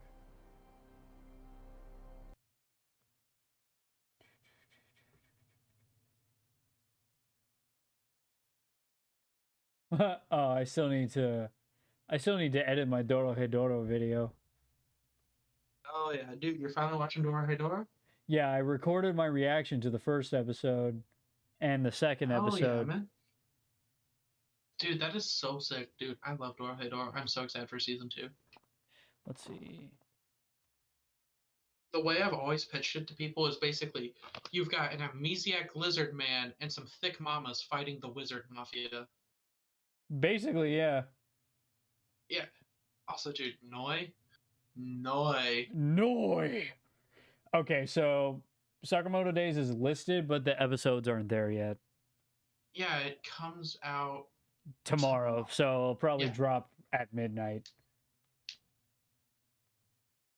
I'm really excited for this to come out because, oh my god, I've been itching for a Sakamoto and the voice actors because I'm curious if they casted Osaragi.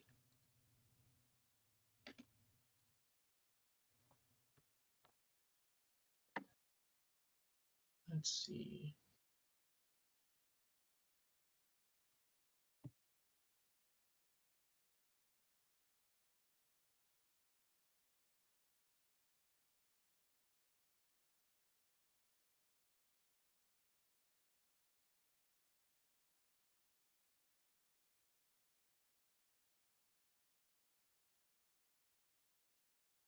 Up, there he is.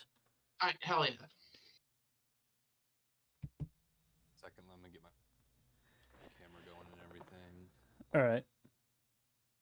Awesome. All right. Sorry.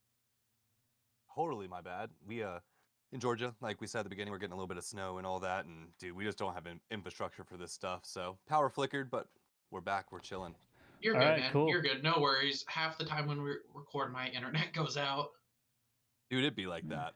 Yeah. So we can all be hardwired in like Ninja is. It just Yeah. is what it is. Right. Yeah, but I was looking it over while you were waiting for your power to come back on. Jinbei does show up very frequent, a few times pre-time skip, like most notably being in Impel Down because he was Ace's like Oh, cellmate. obviously. Yeah, you're totally right about that. My bad entirely. Yeah. He's a huge think we- crucial character in Impel Down. Yeah, I think we saw a bit of him here and there, like we knew who he was, but we didn't know much beyond that. Yeah, yeah. He started getting teased then. Yeah, you're totally right about that. Right. Yeah, and I love how much One Piece calls back, especially considering Oda redraws that from Oh yeah. like he just pulls up a reference and redraws instead of Mhm. like, so the way they get like speed lines and like pointillism in there is by like they have these like pre-printed things that they'll like scratch onto the page. Yep. Yep. So instead of doing that with like these flashback panels, he just redraws them. He just yeah. You'll get a completely fresh redrawn version of it. He did that with one of the most recent chapters, and it was just so awesome. Like I think you actually pointed that out in the stream. And another thing, I'm just like hats off to Oda. Like what a workhorse in so many different levels. Like he is just so good at what he does. Yo, absolutely. Absolutely. And just speaking about Oda, that's part of what makes that Jello Apocalypse video about One Piece so infuriating to me. Dude, I still haven't gone through that video because I want to do it live, like for the recording of the video. I've been wanting to do that. Maybe it's one of my like first like YouTube videos. I feel bad like coming at somebody's video, but at the same time, if it's just a brain dead take, I gotta see what's going on with it. It Like starts off not the worst. Like it starts off with like making a joke about how the world history is actually recorded on giant stone Legos. Like it starts off okay. fun, kind Yeah, of lighthearted like that. But then it starts going to saying like Robin has no fights because of sexism. What? what? Yeah, That is I'm not. because of sexism? Yeah, I'm not joking. That is like does he know who's writing this? Like that in Robin of all characters, like one of the most Like, powerful written women of all time. Like, in my he- opinion. did he see the beginning of the Wano arc and what she did? Like with the Mills Fleur? Like what? Yeah, yeah. Also, She he just literally straight up- summoned a giant set of thick thighs and stomped on motherfuckers. And stomped on everybody. And then she eventually Exactly. turns into a whole damn demon. Yes, that's very Exactly. sexist. Yeah, One of yeah. the- one of the most frustrating ones is because it has such an obvious answer to show that he just like read like Spark Notes or something. He said like, "Oh, the Grand Line is this big, ultra dangerous bit of ocean that you can leave and come back in at any time." You didn't Completely watch ignoring show. the existence of the Calm Belt. Oh my god. Yeah, the calm belt just doesn't exist, and like that's not an entire issue in the like very beginning of the entire what? Like, bro, did you? That This was guy skipped one of their Skypiea. biggest problems. This is a type of person who skips Skypiea. Like This is a Skip Skypiea guy. when you Skypiea see skipper. like, ooh, he caught an AMV of the Zoro King fight, and he's like, all right, bet I'll start watching One Piece at Wano, and then I'm gonna start critiquing it on the internet as if Yeah. I know what I'm talking about. It's like, bro, no, we've been over this. From what I remember, at least, there wasn't like a Zoro minority hunter joke, which thank God that joke has been Blessed so be Oh my old. God. Oh, the But most that's- tired One Piece joke, dude. He does come at Zoro though, saying that he's sexist for diving in front of a lot of female characters to protect them. I'm not joking, by the way. These are all actual points he makes. Heaven forbid Zoro protects a character like Nami, who is an Exactly. incredibly powerful character in her like Own right, but like, not in her own right, but like not physically powerful. Like she's not Right. a strength build. But Like it doesn't mean yeah, not she's a banger adept in character. combat. Yeah. Exactly. Yeah. Yeah. Still beat my Like- ass. So Like Nami and Robin, for the most part, are non-combatant crew members. exactly. Like you have, like Luffy, Sanji, and Zoro, obviously the monster trio. And then But then you have Frankie with his battle modes, and Chopper with like Monster Point. Mhm. and then you have Usopp being Jinbei the with- tactical genius sometimes. yeah, Oh, Every once in a while.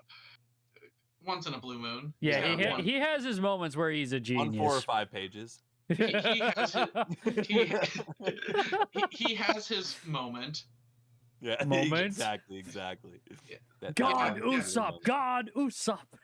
Ugh, Mm, don't even get me Oh, started on that one. Dude, Ooh, ooh, as we spicy as both- take. Usopp's worst moment in the whole show. I swear sometimes I just chant that just to fuck with Mel, and it's so funny to me. Usopp. Okay, Water 7 pissed me off so much, and I get he has sentimental attachment to the married. I'm a sentimental person too, but also something that's clearly so broken down and falling apart that the best shipwrights in the world are telling you this will Yeah, dude. never sail again. Right. Yeah. Yeah, Usopp was clearly in the wrong there. Like, Oh, yeah. Then he was too So- much of a coward to say sorry, and then just did the whole Soldier King thing. I know. And like just the fact that like my biggest issue with Usopp, and so many people want to like do the whole like loyalty argument with all the Straw Hats, and obviously the Straw Hats have like immaculate loyalty except for Usopp. He has outright directly and publicly betrayed the Straw Hats 2 clean documented times within Water 7, obviously in that part, going directly against Luffy. And then in like right before the God Usopp moment in Dressrosa, once Robin got yoinked, even though yes, he forgot about Robin in that moment, he decided to abandon the entire mission, turn around and run. And he gave up on everything, which means he gave up on Luffy and all of the Straw Hats and all of their plans. And the only reason he turned around is because the Tontadas and everyone were literally crying and begging him to just do something. Literally just Exactly. do anything, please try to help us. And then Ex- he felt guilty enough to turn around. But like his knee-jerk reaction is betrayal. And that's what I get Exactly. from Usopp. His That's knee-jerk why I reaction. don't like him. It's the fact that the thought even crossed his mind, let alone he acted on it. Yeah, I respect that he is the human in a group of monsters. I respect that he can be like a foil to like the reader and like just the normal person like kind of reading this, but they could do it in a better way. He could be a coward and be scared, but then have that epic triumphant moment where he gets over his fear because of his loyalty and self-worth within the group that he claims. absolutely. Instead, they just make him out to be a coward and he fails up. What? And we Yeah. already have Buggy failing up and in a much more fun to watch manner.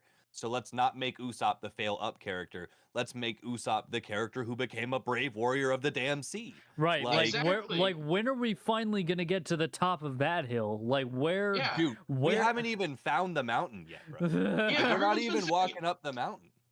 Everyone's been saying like Elbaf is going to be Usopp's moment, but so far from what I've seen of Elbaf, he hasn't done dick. Oh yeah. I mean, I will give Elbaf the credit as far as it has not had enough time to cook for me to argue against it. My argument to this is going to be Usopp's arc. We all said Wano was going to be Zoro's arc, and it wasn't. We all said Yeah, it was. Egghead was going to be Frankie's arc, and it wasn't. It wasn't. Like that's not how Oda does these arcs. I mean, So we all said that Captain Kidd was gonna have his moments, and we saw how that turned out. he had a moment, that's for sure. He absolutely had a moment. Like, He- dude, Oh my Kid's God. the most gone character in the series. Right, It's like I insane. love he's Kid, still man. he's I do still too. he's still one of my all-time favorite. Well, Dude, Kid he's- is a badass character. He's still but- one of my all-time favorite characters, but I gotta be within realism to the story and Yeah. understand the world around him as well as the setting that he Exactly. creates for himself. Like that's He what just a flew lot too of people. close to the sun. Yeah. That's all it is. Exactly, he had an Icarus moment. That's what not a Yeah. lot of people in the One Piece fandom seem to grasp is that you gotta like balance out the realism with the world Mhm. within this piece of fiction. Yeah, as exactly. as compared to Exactly. as compared to the world that these characters try to set for themselves. Mm-hmm. Yeah. And that's what And- we see Luffy go through a lot because like Yep. he has these grand missions, these grand quests, and then he's confronted with all these things around him, and it does affect him, it does develop him. I mean, we saw Exactly, that yeah. we saw that in Marineford and the aftermath of that, Mhm. and we saw further more of that throughout the Wano arc and through the Fishman Island arc, and it just made him that much better and likable of a character. Exactly. Yeah. Gave us more to ground ourselves with Yeah. the character Yeah. and actually see the growth in it. Right. Mhm. And Yeah. that- And and I a- think go ahead. Yeah, and that's another thing, like grounding characters to make them like more relatable and graspable. Like one of the things that I love Luffy for as a protagonist is his simplicity.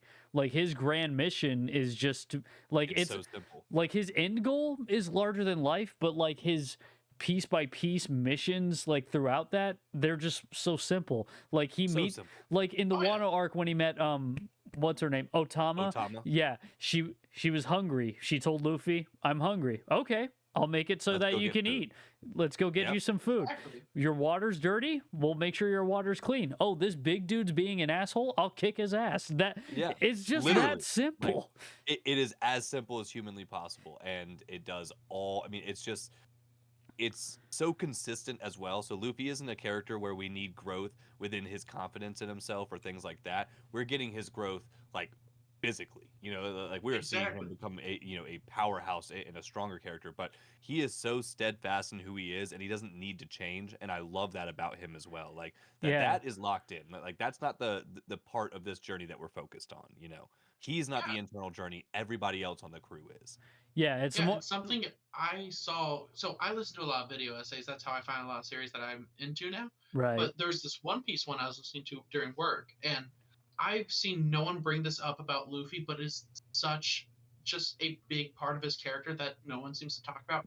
He actively does not want to know someone's backstory when it comes to helping them. Absolutely, yeah. He doesn't care. Not even that he doesn't want to know. He truly does not care. It's not Exactly. about that. Right. Like your backstory, who you are, where you come from. None of that matters. You're hungry and you are being denied food today. Nah, let's go change it. I mean, Exactly. didn't we see that in the Baratie arc when we first The met Sanji? Baratie, yeah. Yeah, Yeah, Baratie. yeah. Yeah. It Yeah, was. you see it in Arlong Park too. He does not know Nami's backstory at that point. He does not know. All he knows is that his friend is asked for help and she is Probably upset. still does not know her backstory. Like, honestly, Genuinely. God, he probably doesn't. Oh Yeah, my he- god! I just realized that was never made clear to him at that point. Yeah, like he said, like I'm a dip when I believe Nojiko started explaining things to the rest of the Yep. crew. He says All he he- does it almost every time. The moment like we get the explanation moment, he's like, "And I'm out," or he falls asleep. Yeah. We Exactly. get one of those. Two. I mean, to this day, he like- still doesn't know Zoro's past with his past childhood friend, as Nope. far as I Nope, know. he would have Exactly. no idea. He would have no idea. Dude, like Robin spent 6 months with his dad, and homie's like, cool. He did not ask. Like doesn't ask questions. Like he is just like so apathetic to all of those minute details and anything. He doesn't need it at all. Like he has his morals, and he is so like dead north to those morals. I mean, Exactly. in fairness, I'm pretty sure it was Shanks that said this to him. Like, the past doesn't matter; just do what you do now, and Exactly. then keep going Exactly. forward. All he cares about in the moment, he doesn't care how someone got to a situation. All he cares about is they're hurting now and Yeah. they're asking me for help. Because like Exactly. if you pay attention, especially in a lot of the early arcs, he does not help unless he is asked or he Yep. feels wronged. He's not getting Right. in people's way either. Like he's not here just starting fights. Exactly. Like in the Zoro thing, he was fully content with not helping Zoro until he found out how Mappa was being shady. And then he Yep. went and told Zoro, and Zoro's just like, hey, help me with this. Exactly. Yeah. Exactly. No. Immaculate details about Luffy. I love it to death.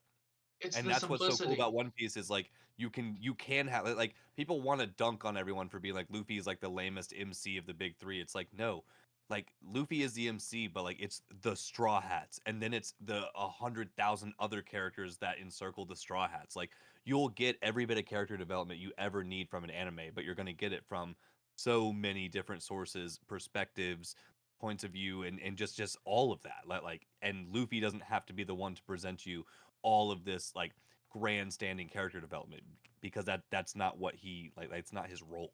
Right. Exactly. Like, because it was set in the beginning. Like, Luffy already knows what he wants. Luffy's already so determined to get what he wants, and it's just a matter of like what his actions do to affect his surroundings, and that's what Exactly. we're there for. Exactly. Yep. He's there for the dreams of his crew. Yeah. And I'm so excited to see where One Piece goes. I'm excited to catch up. I know my goal for 2024 was to get caught up by the end of the year. Clearly did not make that happen. I'm still in Zoe. You're But not too this far is- behind though. This is a series I want to be there when it happens. You have to There- be, dude. I mean, Right. it's just if you're even remotely an anime manga fan, I feel like this is just something that even people who hate One Piece all the way up to the end are gonna regret not actually being there for because once it's out, that's it.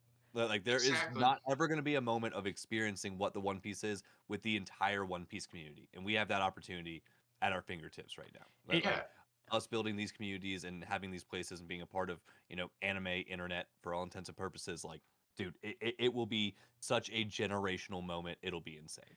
Exactly. Yeah. And like even with all these other series that are going on where like the ending is highly anticipated, but we don't know when we're getting there. Berserk, Hunter x Hunter, D Greyman for me personally, Black Mhm. Lagoon. I feel even with Berserk, it will not be as impactful on the world and the community as when One Piece ends. Nope, it will not.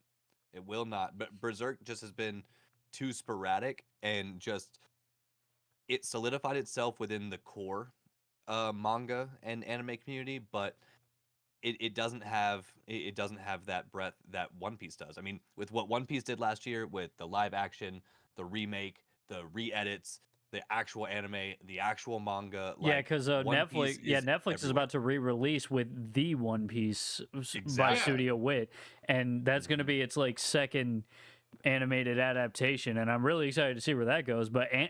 I but can't as wait for that. but as a piece of fiction, like One Piece is definitely one of a kind to be fully successful in both paper format, animated format, and live action format. Like that, like there are very few other gems in fiction that can say that they've done Yeah. all three of those benchmarks. And it's Exactly. simply never going to happen again. Yeah. No. I mean, a story lasting 25 years that is actually a forward-moving story. Like everyone might want to jump to like Simpsons or South Park or Family Guy or whatever, but like Yeah. no, like I'm talking like a one-shot, consistent, full story front to back, still going. And not only is it still going, but it's gotten bigger and bigger and bigger. It has reached the widest possible audience it can reach, and not even all of the accomplishments we said right there, but like in the movies as well. Like when Film Red came out, like the numbers Film Red did and stuff like that. Like it's not the biggest anime movie of all time, but they're also putting up numbers on the silver screen. So like if you Exactly. put One Piece anywhere, it's going to be wildly successful, and it's just confirmed. Yeah, and it's not even just because of its length, because you have series that have been running way longer than One Piece. It's in spite of its length, in my opinion. Yes, Right. exactly. Like it's that popular in spite of it's 1,100 episodes and it's the #1 manga of all time. Yeah, It's 1,000 or 1,100 chapters, but like it completely held Shonen Jump on its back for 25 years. Yes. Shonen Jump was Exactly. going under, and guess what? Shonen Jump is almost a household name now. exactly. Like, think about it like this: JoJo is longer than One Piece as a Yep. manga. Yeah. It is way, way longer. But I still think the ending of JoJo will not be as big as the ending of One Piece. It won't. And It won't. and even for like a deeper cut, Golgo 13 has been running since 1968. It is it is Yeah. over twice the length of One Piece. No one cares. No one cares. And yeah. And and it'll have its moment, and hopefully that community has a fantastic time. But One Piece is going to be a worldwide event. It will be a worldwide event, Exactly. and you're either in or you're out. It will And break. Exactly. It will out, break the GG's, planet dude. in half. Yeah. Oh yeah, Like, dude. I'm not ready for the day where I wake up on a Sunday morning and there's not a new One Piece chapter. And there won't be. But like, it's not like we're waiting a couple weeks. We're on Yeah. hiatus. No, I'm The not. There's story's never over. going to be another. I'm not You're, ready you're for that. waiting on one of the editors to make a spinoff. That's Exactly. gonna be the best case scenario. Like, I'm not ready. Like, you know how at the end of every One Piece episode it has to be continued in those big letters. I'm not ready to see that as the end. Oh, dude, when it says the end, like the way Attack on Titan did that, actually, like Attack on Titan gave me a, minuscule version compared to the One Piece, but Right. when that very last episode said the end at the end of it, man, like that's That was a that's a blow, tearjerker, dude. that's a blow. Also- Like, ooh. And Also, Take how, that. and like while we're on the subject of like animes that vastly impact storytelling, like Attack on Titan in and of itself, like that took storytelling to a whole new level in terms of works of fiction, because It did. the way exactly. like at the end of it was season 3, that's right. It was the end of season 3 where that big genre flip, because they went into Yeah, the basement. It went Yeah. from post-apocalyptic survival story to political war thriller over the Yeah. span of 3 episodes. That's Yeah. not easy to do in terms of writing. And aside from the break between the seasons, they did it successfully. If you go back Right. and watch Attack on Titan the anime front to back right now, and you don't have the years and years and years between every season, it flows so well. Like, It it's really not does. nearly as abrupt as people want to act like it is. It's just that we had too many breaks, and the break dampened the experience. 4 seasons in 10 years is pretty freaking insane. And, Yeah, and and multiple I will animation say- studios and all that, like they had their issues, but it's actually a really well put together story. Yeah. I Actually, will say almost too, perfectly. with AOT, I think the anime is way better than the manga, even beyond like the cleanup of like Isayama's art, but like the ending itself. Because in the manga, the scene where Armin and Eren are like talking to each other in like the Lake of Blood and everything. Yeah. In the manga, Armin says, "Thank you for becoming a war criminal." No, he said, "Thank you for becoming a mass murderer." And so that did not go over well, to the point where Yeah. Isayama stepped Yeah, in with the not anime a great and changed line. it and altered it. Yeah. And That- it's just simply Armin telling him to go to hell. Yeah, and that I think is something. It kind of goes back to what you were talking about earlier of like them not letting the artist actually express their art because deadlines and other things start seeping into the entire process of like the story you're creating. But also, it's so damn cool that we're seeing anime become the more canon platform for a lot of IPs, like with Bleach Thousand Year Blood War happening right now. Tite Kubo was under heavy pressure just to finish Bleach and wrap it up when he Mhm. was drawing the Thousand Year Blood War, which is why a lot of people would say we had a downgrade in, maybe art quality, definitely storytelling and pacing, because it just started like moving at light speed all of a sudden. Right. Yeah, But and manga Thousand Year Blood War wasn't even that egregious at all. I think I really enjoyed it, but being as deep on like anime internet at this point, I can understand what people are talking about when you compare it to other things. Yeah. But like with what we're about to get in Core 4 of Thousand Year Blood War, there's gonna be full like entire episodes that are complete and utter anime canon. Like they did not happen in the manga, but they are like points that Tite Kubo always wanted to get to and never had the chance to, and he's able to now in the anime platform. And I think that Oh. is freaking awesome. And the same thing with Attack on Titan. 100%. That's Homie could fix some things that he kind of low-key regretted or didn't think he did well, and then you Yeah. get the TV version and you're like, nah, let's do it right. And they actually get it right. That's amazing. That's one of the many Exactly. things. That's one of the many things I love when they bring the artists to, like especially when studios personally request the artist to be Mhm. part of the production for the anime, Yeah. like what I with think they Horikoshi absolutely did, should be. like what with Oh, Horikoshi did in MHA. Yes. Like Yes. Exactly. absolutely. Yeah. Yeah. I do think even with Thousand Year Blood War, and I know this is kind of a hot take, um, I think One Piece is going to be the first of the big three that has a truly great anime adaptation. Yeah. Well. Wait. Elaborate on that, and then then I'll have my comments. Every version of like a big three anime has that but that comes with it. Like, oh, you should totally watch Naruto, but the filler. Oh, Yeah. you should totally watch Bleach, but the filler, and it really And the isn't the pacing. best until you get to Thousand Year Blood War, which is Chef's Kiss beautiful. One Piece, it's really great, but it's 1,100 episodes. Like that's really So the only That's the only genuine but. but yeah, with One yeah, Piece, just the length. and the So pacing. so like my only argument to that is with Naruto, for the most part, you can just simply not watch the filler, and then that but goes away. Hmm. So it's an easy fix. You don't have an easy fix for the One Piece but. That's the problem. Yeah. The One Piece Yeah. but is one pace, but then one pace you really do lose a lot of like the magic of the show. It doesn't quite give you the experience you want to get. So I'm not going to sit here and argue that you are wrong in the fact that like One Piece will probably go down as the best adaptation, and especially from Egghead on. Egghead has been an absolute masterpiece as far as like taking the source material, applying it to the screen, pacing and everything. I think they've got it down. Like I think the Yeah. pacing in Egghead is immaculate. It's- It is not like dragged out. It's giving us big moments for moments that deserve to be big. Like the Garp Galaxy Impact moment on the manga versus the anime. In my opinion, the anime just is leagues beyond what the manga did. And the manga was super cool, but then the anime just took it and maxed it out and did what anime is Oh, supposed to do. So Dude, I agree absolutely. completely. And Like I the think part fight of it, scenes, in One Piece fight in the scenes recent arcs especially, have just I've been seen. absolutely crisp. I love them.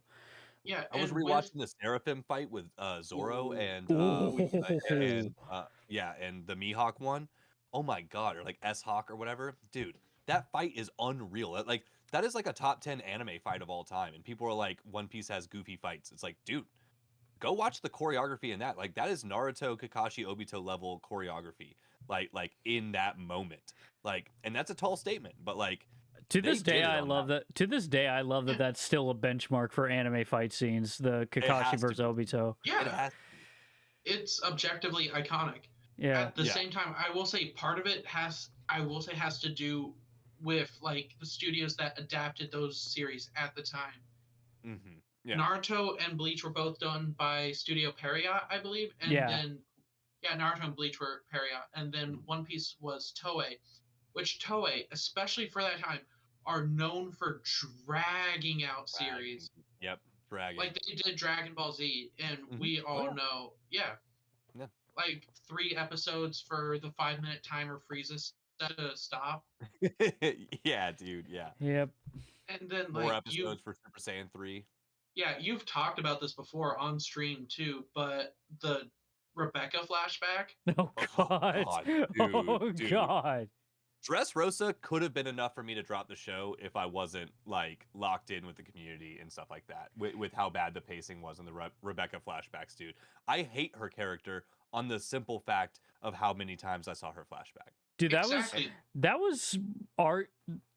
You know what? Not even arguable. That was just objectively the most annoying part of the Dressrosa arc. Other than that, Was- yeah. Dressrosa was absolutely stellar. And Dressrosa could have been the coolest arc yet in the show, and probably still was for all intents and purposes. But that pacing, like how much that Law, Fujitora and Dofi fight was broke up, like it was just. I mean, it was truly unbearable to watch. Yeah. I mean, it was definitely better in the manga. I mean, I expect Yeah, nothing less so because much better. Kishimoto assisted Oda with Mhm. writing and directing that story, and it Yeah. was Yeah. just absolutely amazing. I It do was- want to go that back and read the chapter- manga for that because I never did read the manga, and the Yeah. anime truly, I will say that was just outright bad. Like, Yeah, that was Yeah. horrid. Yeah, Doflamingo was a much better written villain in the manga, in my opinion. Oh, I yeah, believe like it. I remember like when I was still finishing up Dressrosa, I came like, yo, finishing up Dressrosa. You're like, oh, how is the Rebecca flashback? Like as a joke. I was just like, oh, it was cool. Only happened like twice. I was like, what? Only twice? I saw it Yeah. 75 times. Yeah, dude, it's like 40 plus in the anime. Literally.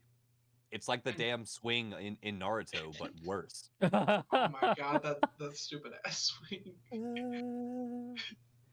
But Dressrosa was so good in the manga. I highly recommend it. I do want to go back and read that. Eventually, I'm going to do a full read through of One Piece. We're going to get there. Like right now, it is probably like top 3 like major arcs for what I've read. Oh yeah, yeah. Well, and what happens, the implications of everything. You know, Luffy's level ups during it. Doflamingo is such a just massively amazing bad guy.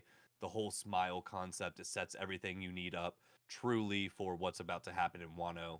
Like the way Oda did like such a good job of tying everything together from like all the events in Punk Hazard all the way up through Wano is just immaculate. Like Oh, Wano basically absolutely. starts in Punk Hazard. Like for all intents and purposes, the Wano arc starts right in Punk Hazard. That's another thing Yeah. I love about Oda's writing. Like nothing is isolated. Everything is not at all. connected to each other somehow. Yep. Like, Like- I remember when I was reading through Thriller Bark, there was mentions of Wano even back then. Yeah. Yeah, I was so shocked. I will say, from where I'm at right now, volume 81, like kind of beginning area of Zoe, I will say, the dog chick, I forget her name, it's like Wanda or something. Mhm. She fine. Oh. Dude, look. I ain't no There are furry, but there are some multiple hear me outs on Zoe. I'm not gonna she's hold got you, One of she's the got most that shit on obvious her, man. one of the most obvious being Carrot. dude. Nah, Yeah. Well, wait. Well, Carrot's like 16. Carrot age wise, no, but her Sulong form, one of the most gorgeous things in the entire show. She's gorgeous. She's gorgeous. Okay, objectively, she's baddie-wise- very well designed. but Objectively, she's very well baddie-wise, designed. Yeah. The deer chick Wanda. too. Ooh. Which Ooh. Oh. Ooh. the deer chick kind of goes. Not gonna I'm- lie. One Piece has a few hear me outs for me. It's got a- Caesar Clown. Caesar, see, that is a super valid hear me out. It's and more specifically, the punk version of Caesar Clown. Have you Gastino? Something. Yes. Oh. Yeah. I remember I- the weirdest One Piece hear me out I ever heard was Caribou. Dude, I've heard Caribou. I have Oh. I have heard that on a hear me out, Nah. and It's the Hey, tongue, isn't it? I was about to say it's gotta be the tongue. There's That's literally gotta only be- one reason: either you love it or you hate it, but you're trying to figure out what's up with it. Like if it's tongue you're after, then go with the lollipop dude from Big Mom Pirates. Okay. Dude, exactly. Yeah. I've heard someone say Gaimon though. Gaimon. Which one's Gaimon? Wait, Treasure oh, chest dude Oh, earlier. the treasure chest Oh. guy. Oh, The dude stuck in the treasure chest. no, you're gonna get splinters with that one. You can't. You can't, dude. You can't. You just don't get like, the hey, option. hey man, let me come over here and pick that lock for you. Straight up. Straight up. No, that's like that's the ultimate case of help me, step bro, I'm stuck. Oh Like, yeah. Shark woman who had the premonitions on Fishman Island. I don't remember what her Real. name is, Oh, Real. rail. but- Yeah. but she a baddie. She a baddie. For real. Also, Baby 5, I adore her. Yes. Like even yes. just as a character, like she's fine. She is. I would do some insane things for.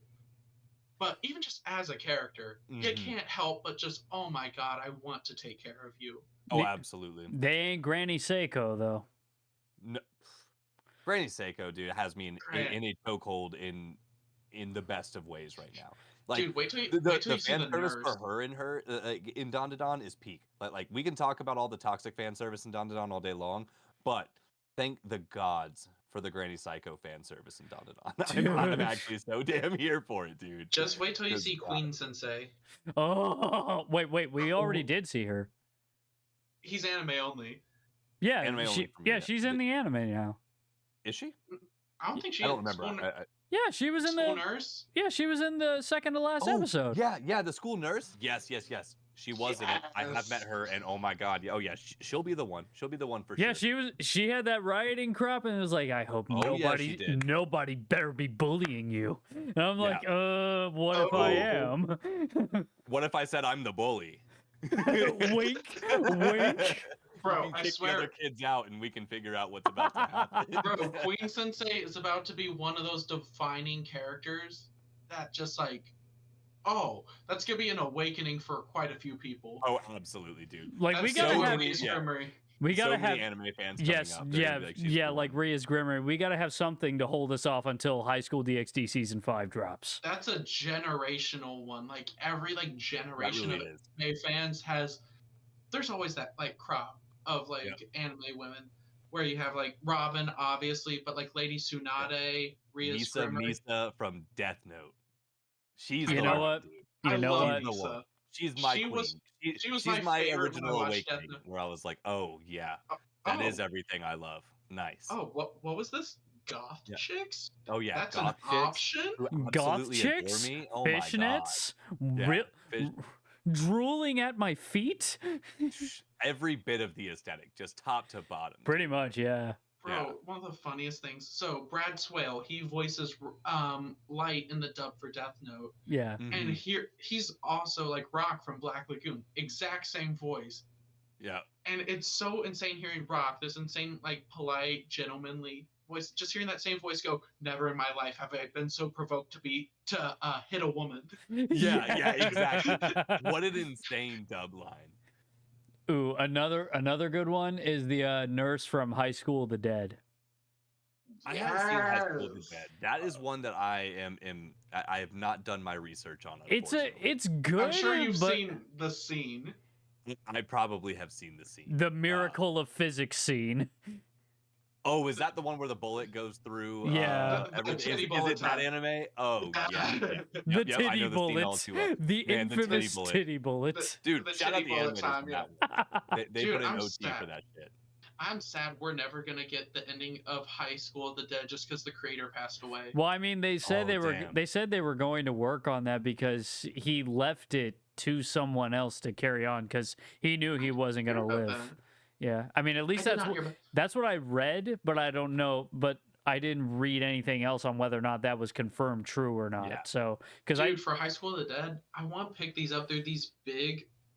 They're like the Berserk Deluxe editions for the High School of the Dead manga, but it's in all color. oh, I That's know, a right? good They're collection right there. that sounds they're like intriguing. $50 each, and there's only 2 of them. Yeah, I remember there That's not was close. there was season 1 and there was an OVA and then that was it. I remember And the that was it. Yeah, I remember as far as like the animated content. I remember the OVA for High School of the Dead turned a lot of heads because Sayako and Takashi kissed and they were like the least favorite ship in the fandom. Oh god. So we Yeah. got another MHA moment. Basically, yeah. Oh. they were- Early MHA issues.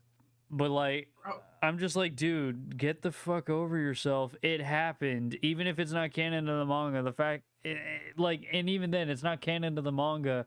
So why the hell are you bitching? Like, yeah. Who cares? Like, you can pick whatever canon you care about. Like- Honest to God, like people forget that. Like, it can be whatever you really want it to be. like this is Exactly. this is a 30-minute beach episode in the zombie apocalypse. Get over yourself. Exactly. Yeah, dude. Bro. It's not that serious. I promise. Right. One of the funniest things though about High School of the Dead. So there's this character. His name is Kota Hirano. He's this short, fat little guy Yep. who loves guns and is a massive pervert. He Word. is a direct caricature of Kota Hirano, the Helsing author. Oh no way. Yes, and fun little thing too. The creators of Black Lagoon and Helsing are not only like best friends, but they used to draw science together. Yep. So Oh. I was about to say, like, my homie came over, like, we do manga swaps all the time, and he let me borrow like the first like big chunk of the Helsing like manga. Which huge Helsing fan, love Ultimate, love all the OVAs. I've watched everything Helsing, but I hadn't ever read it until recently. And it's funny because like the author puts, you know, his own little notes and stuff like that in there, and he is just a wild guy. He's like, I drew Sarah's Victoria because I wanted a big titty anime girl in my anime shit. She's hot, anime cop, vampire, big ass gun, like just checkbox, checkbox, checkbox. Like she's Even Dude, if you don't read the notes too, you Yeah. can just be Dude. like, you can look at these women and be like, oh, he used to draw. Yeah. he Food knows his way around a wars. pencil, if you know what I'm saying. Exactly, and you can see such overlap between Kota Hirano and Hirorei, the creators of Black Lagoon and Helsing, just Mhm. because how they they like strong, evil women Yeah. Yep. and real as fuck. Real. Yeah. Absolutely. Uh, I gotta say, best women in anime though, like as far as like drawn and like art and aesthetic wise, not necessarily character development, but Bleach. Tite Kubo, I think is the god for anime women. You know The what? amount of just, Rangiku? like, dude, Rangiku, but more importantly, Yororichi, Halibel. like Yororichi is like, yeah, I'm saying, bro, I am saying like she's just something different. And then I with almost, Halle Bell, I did you almost just say, is that just, what you just said? Like Halle Bell, like Mel, I like said Halibel. Halle Bell, oh my god. I oh almost my just turned my God. keyboard into a bracelet after you said Yoruichi. I'm saying, dude, I'm saying like boys became men during that moment. Like reading it, anything that we've ever gotten to watch from her, like Dude, she's the immaculate. moment where she was just like, "Want another look?" Like, oh my Yeah. god. Oh yeah, complete melt. Yeah. Also, this one's not much of a baddie, like in the traditional sense, but just still from the Sternritter. The one Stern where- Ritters. Yeah, just still. Oh yeah, the one who ended up like splitting that dude in half and everything, like the super savage one, but like the zombie. hypersexualized one. Yeah. Oh, the zombie one.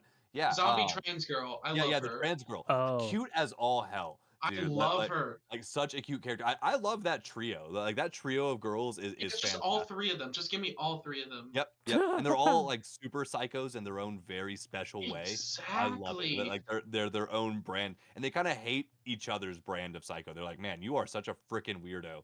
While this person is like literally devouring people and shit. Oh, like, 100%. I Yeah. still gotta say though, if we're talking women in anime, I'm still standing firm on Black Lagoon. Because it's not it's it's fair. not only- It's fair. it's not only the amount of baddies, but it's how fine they are. Revi, Roberta, Balalaika, Etta, dang, Les Mesures. I'm counting Rosarita Cisneros, even though that's just Roberta when she's like a militant like Mm-hmm. warrior. But oh my god. I mean, dude, you're not wrong, and I can't argue the point. I guess simply because I've spent more time with Bleach, you know, I'm gonna be biased on that side. Yeah, but, I'm not even but I'm not dissing denying it. Bleach.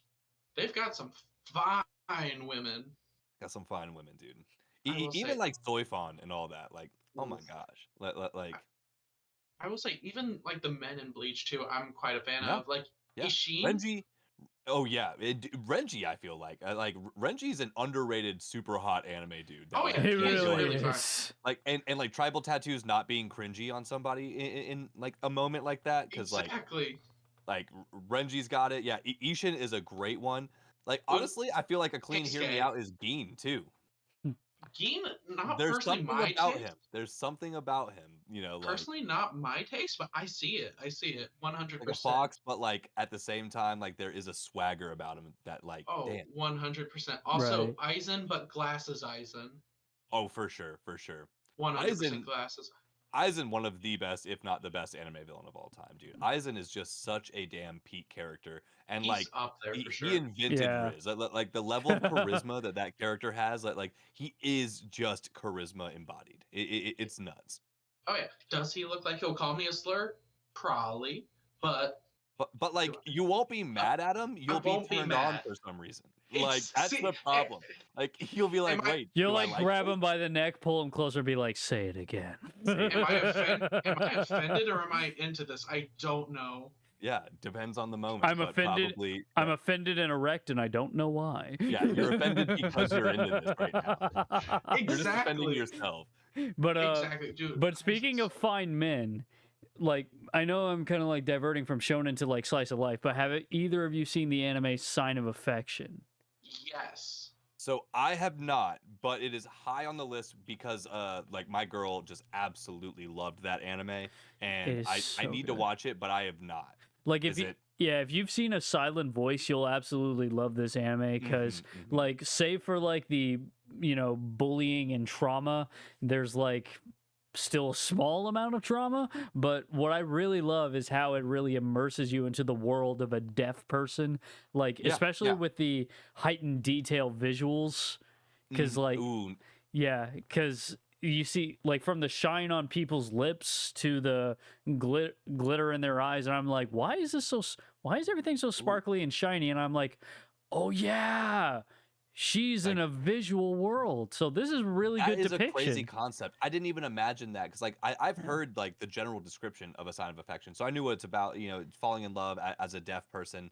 You know, but I never got any like more below the surface on that. That is such a brilliant concept, especially doing it through an anime format of showing like a much more vivid world because this person's all of their senses are heightened that aren't hearing Yeah. because that's the world they live in. That is a crazy concept. I Yeah. never considered that angle of it. And one of my Oh, favorite, absolutely. yeah, and one of my favorite things that they do with that visual concept is, like, she's very dependent on lip reading a lot of Mhm. times, as most deaf people are. And there's this one time where she's in a convenience store with a mask, and Mel, I don't know if you noticed at all watching this, but when the convenience store clerk had a mask on and she couldn't read lips, like everything just went faint. It was like tinnitus, ears ringing, and all the Ooh. visuals just died down. And She I'm Yeah, lost like, the grounding. yeah, yeah. Yeah. And that was like, wow, that's a brilliant depiction of like that, disability anxiety. Cause Yeah.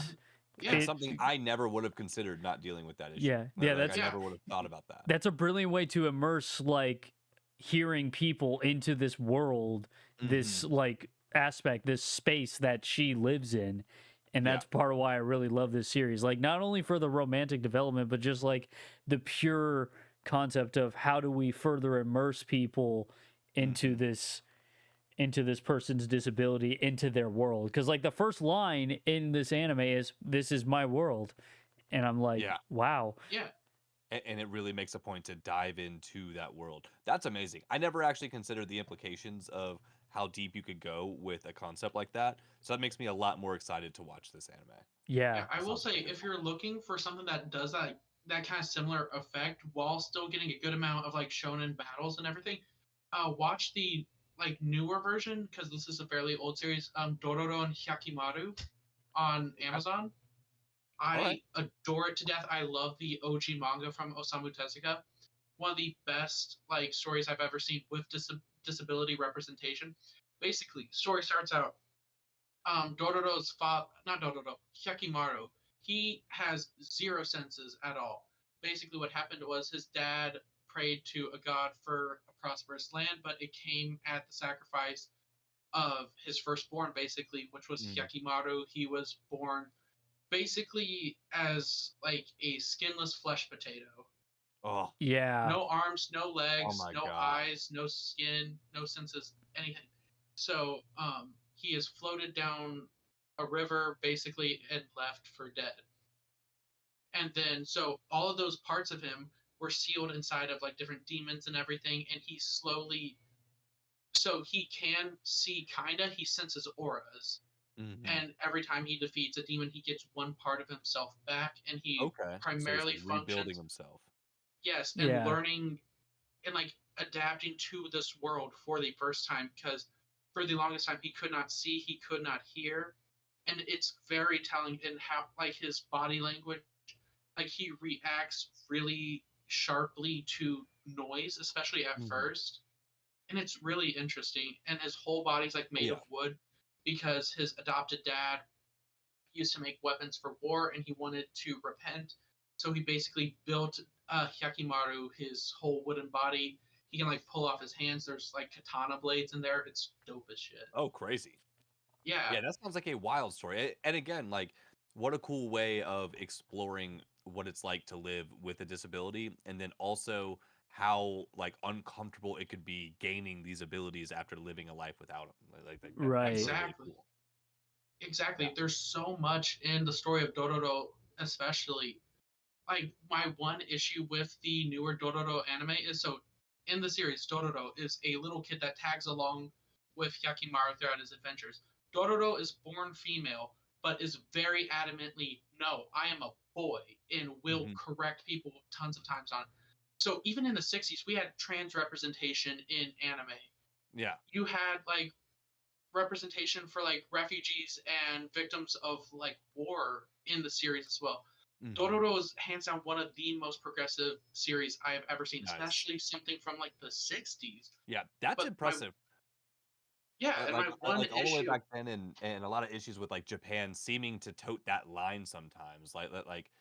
It seems like in a lot of ways Japan is really really progressive with a lot of these issues because like you look at an anime like One Piece with the amount of like trans representation that's been in One Piece, even though all of it hasn't been as good as it like in the best format possible. Like there is so many like trans and queer characters within the story that like obviously Oda has somebody in his life that he knows like in that capacity, and it's cool to see it. Mhm. But then you also see like the controversy with Don Don's like English voice actor posting like a black drawn version of Okaroon, and then the whole Japanese community just losing their mind about that. And it's like, wait a minute, like Yeah, your stories don't match your culture here, yet these stories are from your culture. Like it's wild. yeah, exactly. And like the one issue I have with the new Dororo anime, well, new, it came out in 2018, is that like at the end, Dororo kind of feminizes himself and it's just like, oh, I'm kind of a girl now. And that just annoys me because it takes away from that important representation we got back Yeah, like in the 60s. in the 60s. Right. Yeah. It just feels like a swing and a miss. I loved everything about Dororo and Hyakimaru as an anime except for that. Highly recommend. Except that. Yeah. No, heard Whoa, that. did my Need to screen beat that. just like flash screen or something? It did. It did. Yeah, it like flashed for a little bit. I'm not sure what that was. Okay, I was really confused. I couldn't tell if I was tripping. All right. Yeah. But like, But I mean, hell, we even had Yeah. trans representation in Full Metal Alchemist because there was that clerk that was working with Winry in her Yeah, shop. yeah. oh my god, I forgot about that. Yeah. I to this day I can never remember that character's name because it's not said enough times. I Mhm. know who you're talking about now, but Yeah. I forgot they I were know of the trans. character as well, but I definitely Oh, couldn't there give it you a is name. again. Oh, Oh, it's going Oh, crazy now. hold on. Oh, we back now. Hold on. Let me turn my camera off then. Um, We're a full blown anime intro over there. but yeah, dude, we've had so much representation in anime that no one talks about. Like, even to this day, there's still arguments over just still in Bleach, for example, even though Kubo straight up said, no, she is a girl. Mm-hmm. Like, and it's very clearly Yeah. portrayed throughout the series. And like, Cap, something I've really appreciated from you is like you've always been open to asking questions. Like Yeah. you like in this one post about like Yamato from a while back. I don't know if you remember. Oh, I yeah, was kind of getting absolutely. in Yeah. like an argument. Yeah, I was getting in an argument with a dude in your comment section because I was just like, yeah, Yamato is trans, but people really do the most to try and ignore that. And there were people coming at me, and I was like, being like, no, and I was arguing with them, and you were asking me like, hey, it's not directly stated like how it is with like Kiku and Wano. Could you kind of Mhm. explain to me? Yeah. I was just like, yeah, dude, I appreciate that, and I need more people in the anime fandom like that.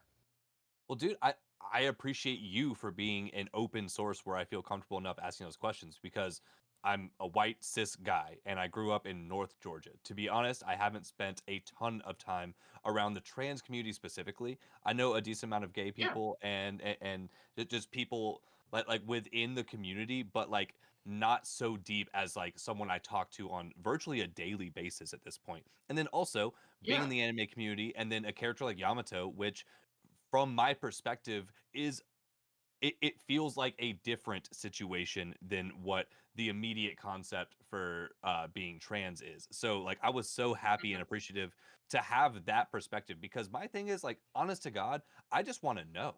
I'm curious. I'm a curious yeah, person. I would right. like to learn. I yeah, would like to be educated. And I think the biggest issue with a lot of people on the farthest sides of both of these arguments are they're not willing to just like come sit in the middle and just ask the question. Like please educate me. I am willing to tell you that I don't know all about this. It is a yeah, community that I haven't spent much time in, and it's something that I don't have a personal experience for whatsoever. So educate me, please, so I can actually yeah, learn and move correctly.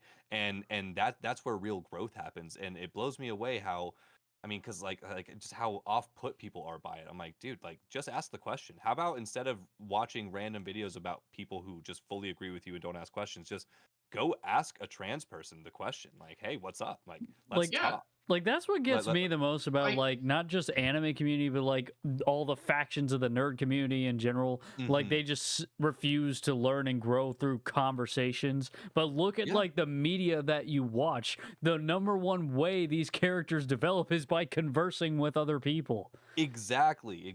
Like, I started doing this content thing to have this, like, exactly what we're doing right here, a long form, deep conversation about all of these concepts. And the cool thing is, our worlds overlap from places that we might not have been able to connect like together otherwise. And that's what's so damn cool about this shit. So why wouldn't you just want to sit there and learn something and shit? Be proven wrong, maybe. I've gotten put in my place plenty of times on TikTok and shit. And I am Same. so glad to say, dude, Yeah, homie same. cooked me. He was so right. I was an idiot. Like, or I was off base, or I didn't do my research, or I didn't know. And that's a big core of that. Like, the Yamato conversation started coming up, and I didn't feel. I mean, the biggest thing that I'm adamant about with my content is, if I'm not educated enough about a subject, I shouldn't be the one speaking on it. Even if I have an opinion on it, I don't think my opinion is valid until I'm properly educated enough on it, because I have a platform and people might for some reason base their opinion on what I say. I'm not going to come out and say some shit if I'm not educated enough about it. I'll simply just not touch it. So having the resource to be like, hey, this is something that is being discussed in my own comment section. I would like to be able to be a part of the situation and also understand where the boundaries of this conversation truly lie. Like, Yeah. let's get that Absolutely, info, yeah. and then let me move forward. So then now I can speak educatedly on this and not just be some straight white guy talking about trans rights, or a black Yeah. or ethnic issue that I'm not directly connected to. Yeah, and like I appreciate that more than anything. Like you still do have a stance on it, but you're willing to listen and learn. And like even with the Yamato issue, for example, that one's still like pretty heavy-handed, where it's like somewhat Mhm. obvious. The point I go to the most is one, Robin referring to him as such a peculiar boy. Yeah. I believe that was in the anime at least, because that was Mhm. during the Gear 5 episode, I'm pretty sure. I think so. But the fact that Yeah. but the bathhouse thing as well. Yep. You remember what I'm talking about. Mhm. Nami Yep. asked Yamato, hey, are you going to come bathe with us? Yamato said no, because we don't do mixed baths. And then Yamato is in the male Yeah. bathhouse. Yeah. And I truly am so happy to have people I can talk to about stuff like this, because my biggest thing has always been like the understanding of media and how we consume it. Yes. And that nothing is inherently non-political. Every piece of art out yeah. there is political. Right. Absolutely. Yeah. Like, yeah, and I just love having these conversations. Like, y'all have known me for a while. My favorite thing to do is look into these series, the meaning behind them, what is trying to be Mhm. conveyed. Yeah. And that's why I love these series, and why I'm excited to make my jump to YouTube, because I feel like there's more of an audience for that. Absolutely. And you'll be Like- able to actually explain yourself in a true format. It's one thing trying to get your point across in a minute and 30 seconds. It's another thing being able to talk for 15 minutes straight with visuals coming up to support your claims and actually fully express your ideas. So then, assuming someone actually does this, which they rarely do, but they can watch your entire video, listen to your entire 15-minute, 20-minute, 30-minute monologue about whatever, so we can fully understand where you're coming from. So then maybe I don't actually disagree with you like I thought I did with the headline of your video or the first 2 minutes of your video. Now we've actually spoken through this. Like that is the most important thing about all of this, is just being able to have like a full forward moving dialogue where both sides are actually open to just potentially learn something. Like I might actually manage to Yeah. prove my point, and you might say some shit, and I can come back with a video and do my receipts thing, and then we can keep going. Or I might be Yeah. like, damn, I didn't have that perspective at all because I didn't ever experience something like that. But now with that perspective, I can actually see an entire new side of this IP that I love so much. It's Exactly. a net positive Right. no matter how you cut it. Right. And I remember Yeah, I like had to me. yeah. Go ahead. Yeah. Oh, but yeah, I No, go remember. ahead. No, Yeah, it's I all good, remember man. I had like a similar like conversation about this, like while we're on the subject of anime and like discussions like this, like I'm going to like invite the topic of a what I call a non-anime, which is like a Western cartoon and heavily inspired by anime, The Last Airbender. A lot of Yep. people like are noticing Well, a lot of people these days are noticing the political tones in the show because those weren't visible. Massive Yeah, political tones. yeah, they were not nearly as visible to children in early 2005. But the thing is, Absolutely. like us as adults, we rewatch it now, and then they're like, "Oh my god, the Last Airbenders like this. The Last Airbenders like taking away masculinity from Aang." I'm like, first of all, Aang was never raised to be masculine. He was Yeah. raised to be a monk for a monk, life yeah. of peace, but he was brought into a time of war. Exactly. And the whole thing of the Last Airbender is centered around a political war. Absolutely. Yep. Yep. Yeah.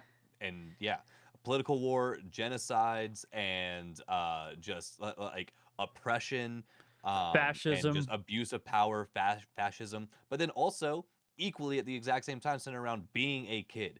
Like Yeah. Aang was such a well portrayed 12-year-old. You know what I'm saying, or 10-year-old, or however old, Yeah, or he however old he was. was in the beginning. Like Yeah. he was very very young.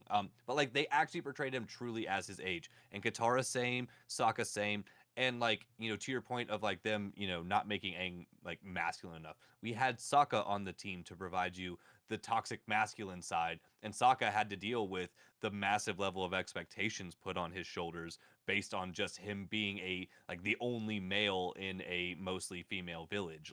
Right. Like the show Yeah. did it. It's so crazy to me when people get stuck on one character not being something, when that show beyond a shadow of a doubt provides you that exact thing that you're looking for in excess and probably in a better way than you've ever seen it done. Like Zuko's character development is probably the single best character development of any character of all time. Like that Let's be character real. arc Exactly. is just immaculate. Top to bottom, season 1, 2, and 3, every bit of it is just perfect. Even to the awkward start when he finally starts rocking with the gang, but he's done Mhm. so much stuff that they don't fully trust him. He still doesn't really know where he is, and he's still a little bit lost. Like Aang being lost at the same time as him, so they find connection in it. Like it's just brilliant, dude. It's brilliant. Exactly. And they work this character development in so well. Like with both Zuko and Sokka as examples. Mm-hmm. Sokka, you have him working on and unpacking that kind of toxic masculinity mindset early on with the introduction of the Kyoshi warriors and how he Exactly. absolutely dog walked by them. Mm-hmm. And then you have Zuko's relationship with Katara, which in a way was kind of almost filling that motherly role he lacked as a kid, Mm-hmm. and that blossomed into a relationship which going from like a mother figure to partner, that's a little, Right. but other than that it is really good development, and it's Yeah. helping Zuko, for lack of a better term, de-aggro so he can be a Mhm. good fire Yeah. bending Yeah. teacher for Aang. And even at one point he loses his bending and they have to go on that whole journey. Yeah. I think the way to look at like the Katara angle, as much as we want to jump to use the word like motherly, to take a little bit of those creepy undertones that eventually come out of it because of that, instead of being motherly, she's the empathetic character who we truly need in a situation that is life or death for them. Like she brings empathy into the entire situation, which is absolutely something a mother does, and is one of Mhm. their most magical characteristics. But I think that's the big thing with Katara. Even though she can be a hothead and she can be like frustrated with them, at the end of the day, she brings like a loving empathy to the group, and I think that is what grounds her so well for a character like Zuko, who is absolutely missing empathy in every corner of his life except for his uncle, quite obviously. And then Toph, who is Mhm. missing empathy from like her family and all of that. And then Aang is just pure love in the way he does that Mhm. too. So but Aang still needs empathy from somebody. So Katara can be that ultimate empathetic, person who still keeps them on the straight and narrow path, that they need to move Oh, forward. absolutely. Yeah. And Zuko had no like strong female figure in his life growing up. Yeah. Like, Yeah. keep in mind his mother was like exiled, Mm-hmm. and Yep. the It was only put other woman away. he had Yeah. in his life was his batshit crazy sister. Exactly. Who just put him in worse situations every single day. Yeah. Like So he all had. Yeah, like all Azula was to Zuko was just incentive to be stronger. Yeah. And Yeah. but the thing is Zuko's primary struggle was not knowing what true strength was in Mm-hmm. and of itself. Yeah. All he saw exactly. was just like the batshit crazy sister, the power hungry father, but he Yeah. had the wise, prim and proper uncle to Mhm. keep his shit together, so Yeah. to speak. Well, and they did such a perfect job like foiling Azula with Zuko because Azula was so OP in like the first, 2.5 seasons and then crumbled under that power at the end. And Zuko was underpowered throughout the first 2.5 seasons and came above by the very end of it. So it does prove directly that the type of power that Azula and also like Azulon, is that their dad's name? I think. Ozai. Ozai. My bad. Ozai. Ozai, Ozai. he, like the kind of power they were seeking eventually fails you. You need power from your heart, not just pure strength and lightning and all that shit. They just like the foils in that Exactly. show. It's just too perfect. Like that is one of the best shows written of all time. Like when we step away from just the quote unquote anime umbrella, like it's got to be top 5 of all time. It really has to be. Yeah, and it really shows those points you were making in the final battle when Aang decides to merely take away Ozai's ability to bend Mhm. rather than killing him. Yep. And Which like still that's took a everything from him. showing of like true strength. He took Yeah. everything he needed to take and did not take more. That's what Yep. makes Aang such a strong, positively masculine character, and I love. Oh, Another absolutely. example about that. Another example, and Cap, I'm sure you've heard me go on about this thousands of times, but Alan motherfucking Walker. Yeah. Wait, who? I Alan D Gray Walker, Man. D Gray Man. Oh. He is easily, in my opinion at least, top 5 shonen pro tags of all time. I would put him above characters like Ichigo. I'd put him above characters like Goku. Like just from the amount of character development he gets, the writing he Mhm. has, and how he truly wants nothing but the best for everyone else at the cost of his own existence. Yeah. Because, and I'm not going to go into spoilers because D. Gray Man is a series best experienced blind, but he is the definition of self sacrifice. Basically, he's the best of what Tanjiro from Demon Slayer tried to imitate. Mhm. Ah. It's Like, kind of like Alan what is the Tanjiro's going gold for. standard. It doesn't come off as Yeah, cringy with Alan. exactly, because you can see in real time the true suffering he's going through. Mhm. And especially at the part where I'm reading right now, I just finished volume 25. It is insane, and you're truly seeing almost the mental death of a character. Oof. Like they're still alive, but they're breaking so much inside. It is Mhm. truly one of the best written characters I will ever see in fiction. And I feel like it is a series that everyone who's a fan of shonen manga needs to read. Yeah. Yeah, they should be in it. No, Yeah, I can't wait to get back in my read through of that. I'm thoroughly enjoying it so far. I don't remember what I am chapter so number I left excited. off, but yeah, I'm loving it. I can't wait to give you some more updates. Yeah, you said you're near the end of like what would be volume 2. Yeah. Yeah. You said they were in like the labyrinth fighting the clown Akuma. Yep, they are. It's turning up. Dude, It's turning up. that So, went and so I hard. know next time I pick it up, I'm gonna have to dive in. So, like, that's why Oh, it for sat on the sure. shelf for a little bit because I'm like, the next read, I need to be able to like have a session. I can't just read one more chapter and put it back down. Yeah, it's That's about to exactly how I am, and why I'm dragging my feet so hard when it comes to catching up. yeah. Just because, like, I can't just read a few chapters. I'm going to go through 26, 27, 28, and then the chapters that haven't been translated yet by Viz, Hmm. and then that's kind of it. Yeah. I mean, we should be getting like a new chapter like fairly soon if everything goes all right. Hoshino seems to be in good health, which, Johnny, I know you haven't gotten into Deep Gray Man yet, but basically, Katsura Hoshino, sweet, pure little Japanese woman, love her to death, Hmm. but she has a lot of health issues like Togashi, like Ayazawa, like Hirore. And so it's been a very turbulent release. There's one thing I will always respect her for is basically she canceled an entire anime adaptation because of one piece of promo art that thoroughly pissed her off. Oof. So, so for context, two of the main characters, Yu Kanda and Alan Walker, they're like Alan is 15, Kanda is 19, 20-ish. So there was a piece of promo art for D. Grayman Hollow, which was a extension of the original D. Grayman anime, which covered quite a bit. And one of the promo arts was Kanda and Alan together in a situation that looked very like post-sexual.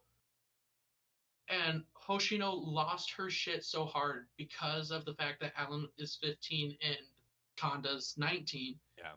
That she got the DVD release of what's been made already completely canceled, along with any continuation of Hollow. And Yeah, I've just got to say, I mad respect it. respect for that. I respect the integrity. I mean, yeah, the integrity to your Oh, craft is definitely a must. So I gotta respect that. That Mhm. self nobility, Exactly. that self nobility has to take priority over everything. Yeah, Yeah, absolutely. and it's part of why she doesn't talk about D. Gray much online at all. I don't blame Like, her. if you go to if you go to her IG and her threads, she's literally just talking about stationery and cats all day, every day. Yeah.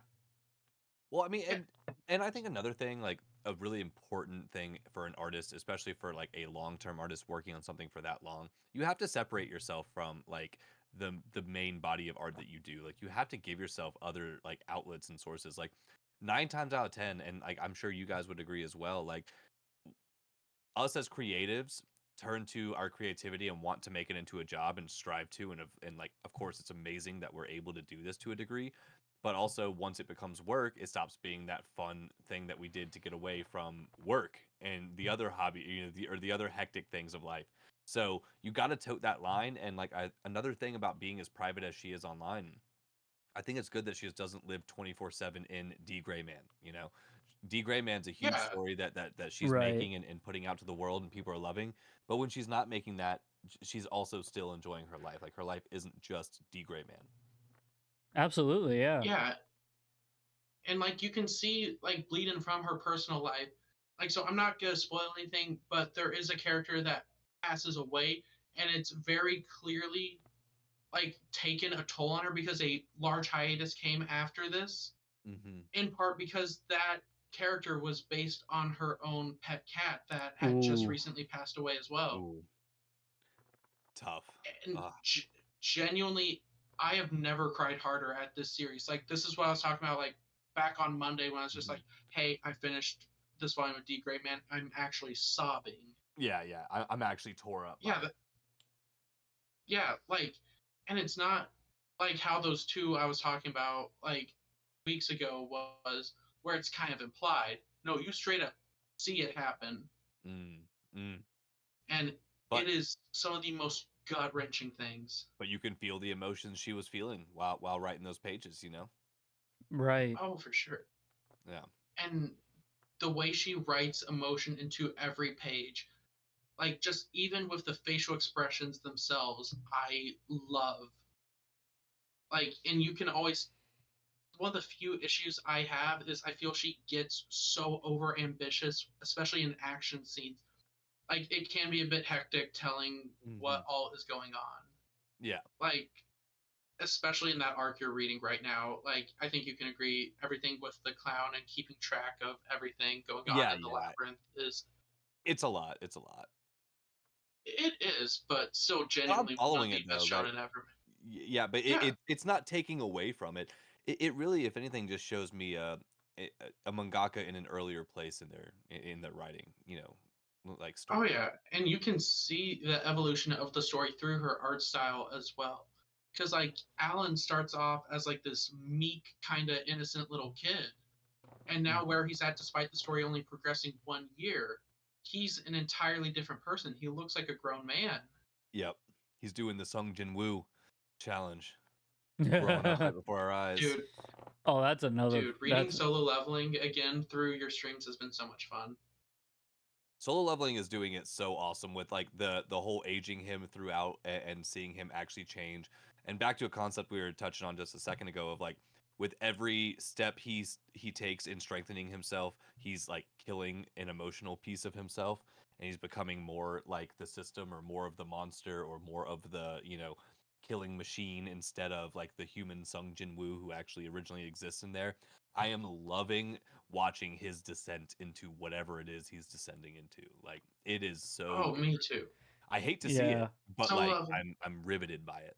Like it was Solo like Leveling has been one of the most fun manhwa to read in a while, and I do hope it sets a precedent. Giant, what were you gonna say? I remember I got some hate for this by mentioning this to a group of friends I talked to with anime about, and I said it was very like for me specifically with my own biases and experiences, it was very reminiscent of like the beginning of Shield Hero, Yeah, because yeah, absolutely. yeah, Ooh, because yeah. that Like char- 100%. the both outcasts of and all that. yeah that character development was rapid. Yes. Yes, Well, it had to be. Like he yeah, was thrown into a world that just truly rejected him. So exactly. he was like, "All right, Yeah, pass nut up," like here we go. yeah. It's like I was I told do to. like what Solo Leveling is. Yeah, he's like, I was told to be a hero. Now I'm a villain. And then, whereas Solo Leveling is like, oh God, I just pretty much came back from the dead, and now I have the ability to power the hell up and riz all the bitches around me. Like that's Dude, riz them between an inch of their life. Dude. Yes. It was crazy. Him going to the school just to like say what's up to his sister is like a problem. Like like, pulls up in that black suit and it's just like Jesus Christ. It's John Wick basically. forgive me, Sung Jinu, I yeah. didn't recognize your game. Yeah. I didn't realize you were quite like that, bro. He's got that shit on. Dude, with Solo Leveling being as popular as it is, I'm hoping it like leads the charge for more manhwa to get adapted. There's 3 in particular I want all by the same dude. Sweet Home, Shotgun Boy, and Bastard. Shotgun Boy by far being my favorite, but Sweet Home, oh my god. Mhm. Genuinely one of the most fun and intense experiences. I mean, fun is kind of a relative term, but like y'all Fair. know I have fun with like series that can do something to you. Yeah. Right. Like those are my fun. But Jesus, they are so good, and I need more adaptations. Also, you have stuff like Horizon, The Boxer, such good Mhm. series. Dude, manhwa I Horizon think depicting. is going to have its moment soon. I think it's well on its way with what like Tower of God at least started to do and unfortunately fell off on, in my opinion.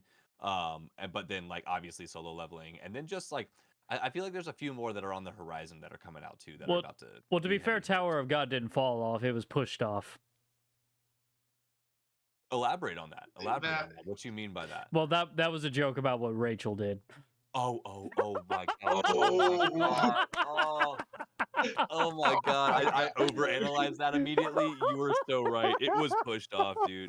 And it never recovered It from was that fall, pushed. bro. Oh my god. I mean, Dude, see, all my Oh my bros God. hate Rachel. to be Rachel is honest- such a punchable character, dude. Oh my god. to be Oh my honest, God. I probably got to rewatch season 1 and then get on with season 2. But I'm really hoping for a season 2 of God of High School. God of High School. Yeah. That was hype for me. I heard really good things about it. Yeah. I've never Yeah. watched that one, but I've got so many homies who are like, bro, it's so much fun. It's a lot of fun, It and is a fun series. yeah, the main character, like I've heard this a lot in the community, that the main character feels like a love letter to Goku. Mm. Yeah, because Well, that's really I cool. can definitely see that. yeah, I like that because I description. can definitely see that for sure. yeah, because like slight spoilers, like the power system in this series is called Charyuk, which is like basically humans are gifted with the powers of gods, and Okay. the main character is gifted with the power of Wukong, the monkey god. Yep. and- All right, there it is. Yeah, Just and Goku's Hell whole- yeah. whole thing. yeah, and Goku, yeah, he's the parody of Wukong, Mhm. whereas Mori Jin, the protagonist, is essentially Wukong, and then Got you. and you know he lives to fight. He was trained by his grandpa, who is now disappeared for whatever reason, A and classic story. yeah, and he basically just the only thing he doesn't have in common with Goku is that he went to school. Like He actually went to school. He He act- learned a little bit. Yeah. like He had a class or two. yeah. If we're talking manhwa, there's one that is I never usually wish a series doesn't get fans or doesn't get popular, but this is like one of my few exceptions. It's a manhwa called Rooftop Swordmaster, and genuinely, it's how do I say this? An incel power fantasy. Oh, Basically, a God. series that will inspire school. Mm, Like, I am not joking. It is. oh god. It is more than just edgy gutter trash. It actively makes you feel like you need to root for someone committing objective atrocities. And in our media Nuts when they write liberal, that into the story. You're like, damn, why am I rooting for this freaking person right now? What Like, is wrong what with the me? God? it's not even written well enough to make it convincing to be like, oh, I want to root for him. It just frames all these terrible actions as justified. Did Andrew And Tate write considering that? how quickly, Yeah, I was about to say the most red pilled honestly, anime it coming feels out next like it. year. Edited by Honestly, Tristan. it feels like it could be. Oh my god! But it's just so. It starts off strong. It really does. It starts off really strong, then falls off so hard. Basically, this guy, he gets bullied to near death by a bunch of people at his school who are the children of like super wealthy people, Mhm. and it gets to a point where like he's in a coma and everything, and like the president of Korea is visiting him for like PR stuff, and it says that the people who bullied him are now like locked up in juvenile detention, but are actually just out of the country on secret vacations because they're rich parents. Which, Ah, starting off, that sounds like a really interesting premise to yeah, explore, yeah, right? yeah. Right. Good base for a He- plot. I know. Basically, he gets this sword that falls from heaven, and it's like a voice in his head telling him to do shit. And then he starts doing actual atrocities. And like, that seems harmless enough, but it starts framing it as like, oh, these objectively terrible things are good, and you should agree with them. Like, it feels Dude, like a you're kind of 4chan just like user describing writing. Death Note to me. This is basically just the whole premise of Death Note. Like, this feels to me like an angry mustache man speech as a manhwa. But it also does, yeah. I'm not. Yeah. It feels like a 4chaner wrote this. Sounds right. That sounds right. And Like, the that's the descent, you just level of keep being like, neckbeard shit. we're actually here Not- now. We're actually here. Oh god. Oh, we're going one level Oh, deep. God. Oh god. Oh But, god, like, they I put a just hope 4chan that- comic on Webtoon. It is Insane. not good. It's Live and in not color. good at all. But there's so many better series getting adapted. Of course, we got Sakamoto Days, which that is going to be so good tomorrow. Despite what the people. Yeah, later Oh, what's up? today. You mean? Yeah. Yeah, I- because I it's just midnight pray right now. That, like the episode is in fact a banger, and it looks good and all of it, and we can just like give the middle finger to all these people who are like prematurely just bitching about this anime. Like, Like nah, that- like just Yeah, let it it cook. looks great. Like, why be so quick to form such extreme opinions on a piece of media you haven't Exactly. fully consumed? You can totally say, I didn't like Like- the trailer that much, but we're gonna see how the anime is. You can say that and it'd be cool, but you'd be like, oh, this anime is about to flop. Like, Right. what the hell are we saying? Like the jump there is insane. Yeah, like it's only gonna be 12 episodes for this first season. I will say, I think what's giving all these people this impression is the opening, in which the opening came out a few days ago. I really enjoy it personally. I don't know if y'all have watched it too, but it's Yeah, a I bit more watched it, slow yeah. paced than what you would expect from like a Sakamoto Days type Mhm. deal, but still really good. I thought it was a fun I opening. don't I feel- enjoyed it. Like, and again, it's Yeah, it was a- absolutely nothing to judge the anime off of. Like, I don't judge the anime off of its opening. Now, if the opening's a banger, hell yeah. But like, if you watch the opening for Kaiju number 8, the anime doesn't look like that damn opening. Like, it's not all CG Exactly. animated. Like, we loved that. Like, I just don't understand where the jump comes from. I remember that opening caught Like, me we've so off always- guard, but like at the Dude. same time, I grew to love it. For Kaiju? Yeah, It blew Yeah, my dude, socks off, Youngblood doing dude. the opening for Kaiju was awesome. and One Republic was- getting the it And ending. One Republic. Yes. Kaiju came in Dude, yes. swinging with opening and closing, both in English too, which is just Yeah. a huge nod to how big like Western entertainment is starting to look for Japanese brands. Like Exactly, yeah. like dude, people can bitch and about like- like oh, well, Chainsaw Man's never coming back because Japan didn't like it. Japan doesn't care what the United States thinks. Japan 100% cares what the United States thinks. Yeah. Just based on the way Kaiju released. Simuldub, Oh, 2 absolutely. English openings, and like it's a movie about kaijus. It's a Godzilla, or it's an anime about kaijus. It's Godzilla the anime. Yeah. Like Exactly. do We it. fight And, like, giant monsters with the guns and first- swords? Fuck yeah. Fuck yeah, dude. That's Sign me up. American as shit. That's America, American as dude. shit. Yeah. They're driving jeeps But in yeah, that shit. dude, Anti-tank yeah, rifle. dude, I was watching this thing. So, oh shit, that's an anti-tank rifle. But like, I was watching this thing because I follow Youngblood on socials, and he was Mhm. just saying, "Yeah, I was in tour in Japan at the time, Yep. and I got this call like right after a show. It was super last minute. They're like, "Hey, do you want to come in and record an opening for an anime?" And it's, sure. And now he did the opening for Kaiju number 8. Yeah, he did it that night. And he was just like, Finished the show, hit Yeah. the studio, flew out of Japan like 7 a.m. the next morning. Goated. Like so G sick. shit. G Yeah. shit. I That- freaking love it. That's a honestly dream. Yeah. king shit. I don't care if he wears dresses on stage. That's king shit. Absolutely, yeah. Oh, for sure. Freaking lootly. I think you- we're finally in a golden age for anime. We Oh, really truly. are. Like as That's been Yeah, my platform 'cause, since I started on TikTok. This cannot not be a golden age of anime. It's 'Cause- never been better. You can't tell me otherwise. yeah, we're in the middle of Exactly. we're in the middle of Gen 7 for anime titles, and we have already come so far, and it's insane. Yeah, like comparing to any of the issues previous like decades for anime fans have been, we are hands down the best. Absolutely. Because Yeah. like for the longest time, how did we all start watching anime as a kid when we didn't have money to buy DVDs or didn't know what channel things were on?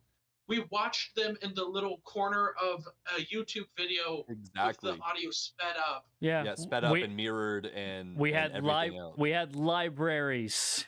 Yeah, I we had mean- libraries. Exactly. I We mean, went how- to libraries. and Like, hope how to did do I that. go from a show about a kid with a magic pig for a pet to fucking anti-tank rifles and slash and dash and Exactly. magic titty bullets? Like, Well, and just the simple fact of right now, as a entertainment media fan, right? there is an anime for you out there, no matter what your interests are. If you want, big ass power ups, whatever, like there's every battle shonen in the world. But the slice of life, the way the isekais are at this point, the fact that there's 2 fucking golfing animes out right now, dude. Like Yeah. there's gonna be a disc golf anime before you know it. Like every niche, everything will have its own anime. So like you tell me what you like, I can show you an anime that probably tells you a better story than your favorite Apple TV show. Hell, or if you some- hell if you're into Exactly. cooking, if you're into cooking and you're horny, go to Food Wars. Just go Exactly. for it. If you're into cooking and you're not horny, watch Campfire Cooking in Another World. Like there it is. Like Delicious in already a Dungeon. There disc you golf are. anime. yeah. There's already a disc golf anime. There is actually I a just disc golf looked- anime? Yeah, No yeah, fucking I way. Yeah, just I looked it up. Yeah, Yeah, dude, there's a few. yeah, That's yeah, hilarious, yeah. dude. That's That been a is thing for so a while funny. now. Then I'm late. Yeah. Then I'm late. Yeah. Like what a beautiful niche for there to be a thing. Personally, I actually love disc golf. I'm not good at it, but It I is play so the much fuck out of fun. it. I enjoy It- that shit so much. It's so insanely fun. Yeah, just walking in the woods with Yeah. a slight goal. It's so nice. It's just a hike with Yeah. a goal. You can make anything into an anime, and it's truly amazing. Yeah. Like Food Wars, like you said, amazing cooking series. I even like beyond like the obvious bits for Food Wars, it's a really good story. Dude, Like, I Food wasn't Wars too is keen so on it. damn good. Like Oh. it Yeah, has like, its thing, and you Jen- just got to be cool with it or not. But it's objectively a great anime. It really is. Yeah, like Jen put me on to Food Wars. We were talking on live Mhm. one time, and she was just like, "Oh, I actually really like Food Wars. It's my mom's favorite, or one of my mom's favorite." That's something she said to me. Yeah, it's her mom's checked first it out, I was anime, like, which is God. insane. Yeah. And dude, there's so much for everyone. It's truly For everybody. Yeah. It- Yeah. yeah. Well, And like, I'm happy to see my roommate just had like not necessarily like made the transition, but like he's a big like TV like head. Like he watches every new TV show one way or another, and obviously mostly on like HBO and Amazon Prime and like Apple TV. All those big epic, long, high budget dramas that are really well written in like a large majority of those aspects. He's even like, dude, I just like anime more because the stories are just all written better than the vast majority of this. Like your worst anime is still generally going to be written better than a lot of these TV dramas we're getting from the CW, you know, that yeah, it has a really fun superhero like slap to it, but like the writing is truly god awful and like you get such Exactly. eclectic writing in almost, I mean, not every anime, but in so many of them at this point. It's just such a great medium, dude. It is. You can do Yeah. so much more. Yeah. And if you look at graphic novel sales in the US, Marvel and DC are doing dog shit right now. It is Dog so shit, dude. heavily dominated. It is so heavily dominated by manga alone. Dude, And I it's was not watching even this close. documentary. Like even excluding manga, people are just tired of like DC and Marvel because like together they made up about like 40 just bought and sold in terms of graphic novels, excluding manga specifically, because it would be a lot smaller if we were including manga. Yeah. And I think that just goes to show how need, needy people are for new types of content. Like Mhm. we don't want the same rehash every single time with a Yeah. new coat of paint. And something that makes manga so much more accessible is you generally at least know where to start. And also you kind of know where to stop. Like that Right. like like none of the Batman stories or Superman stories or Flash or Spider-Man are written with the intention to end them. And I think that's the Exactly. big divergent moment with American comics versus manga or manhwa is like you know, not to just come back to Attack on Titan over and over again, but Homie started that entire story knowing where he wanted to go with it. Like he was like, "This is Exactly. the ending I want to write, and this is gonna be how I get there." And everything about DC and Marvel is just how can we leave it open ended enough by the end, no matter what, to where we can do this forever. It just feels unfortunately like capitalism instead of feeling like a fun story with fun characters and fun development that you know is going to take me somewhere. It stales. Exactly. Yeah, it's Tales, yeah, and it had its Exactly. moment. It was amazing, and it still has like really cool like there's cool offshoot stories and stuff like that, but like I like to have just one clean canon instead of being like, which Batman canon do you like, the 17th one or the 18th one? And I'm like, dude, this is so convoluted. Exactly. I don't freaking know. Like Like Batman's cool, I think. Like I like love Batman. yeah, like I guarantee you go ask 10 different Batman fans, "Hey, where do I start when getting into Batman?" You get 10 different answers. Straight up, You know straight up. what? We just made a valid point. Any and all Batman fans, you got no excuse to hate on One Piece for the length. Shut up. Facts, This is facts. for any How many comic. Batman This is for canons like do you any want? big name comic. Yeah, dude. Like every single American style comic, all of DC and Marvel are just infinite loop stories. And Right. at least One Piece isn't looping. That's the thing. People don't realize that in 1100 episodes, One Piece is by no means doing the same thing island after island. Right. It is a completely new experience every single arc. It's Right. nuts. And I say this with Exactly. complete disrespect. I dislike Batman passionately. He is the worst superhero ever written. That's a crazy, crazy hot take. That I love me I, some Batman, but I am willing to hear this conversation because I, I'm not so delusional as to defend him where it's not defendable. I mean, he's the worst superhero I, ever written in my opinion because here's the thing. He's a billionaire. He and I get it. It's very traumatic losing your parents as a child. So in that realistic aspect, I get why he crashed. But even then, as an adult, rather than get therapy for your trauma and use your billions to end the problems that you choose to solve with your fists and feet every night, like you can literally fund these problems away. All, Yeah. all the criminals he fought are criminals because they have to turn to crime. And But I would okay. argue that Batman tends to show you that money doesn't solve all the problems, which is the reason why he turns to to you know the Dark Knight side of it.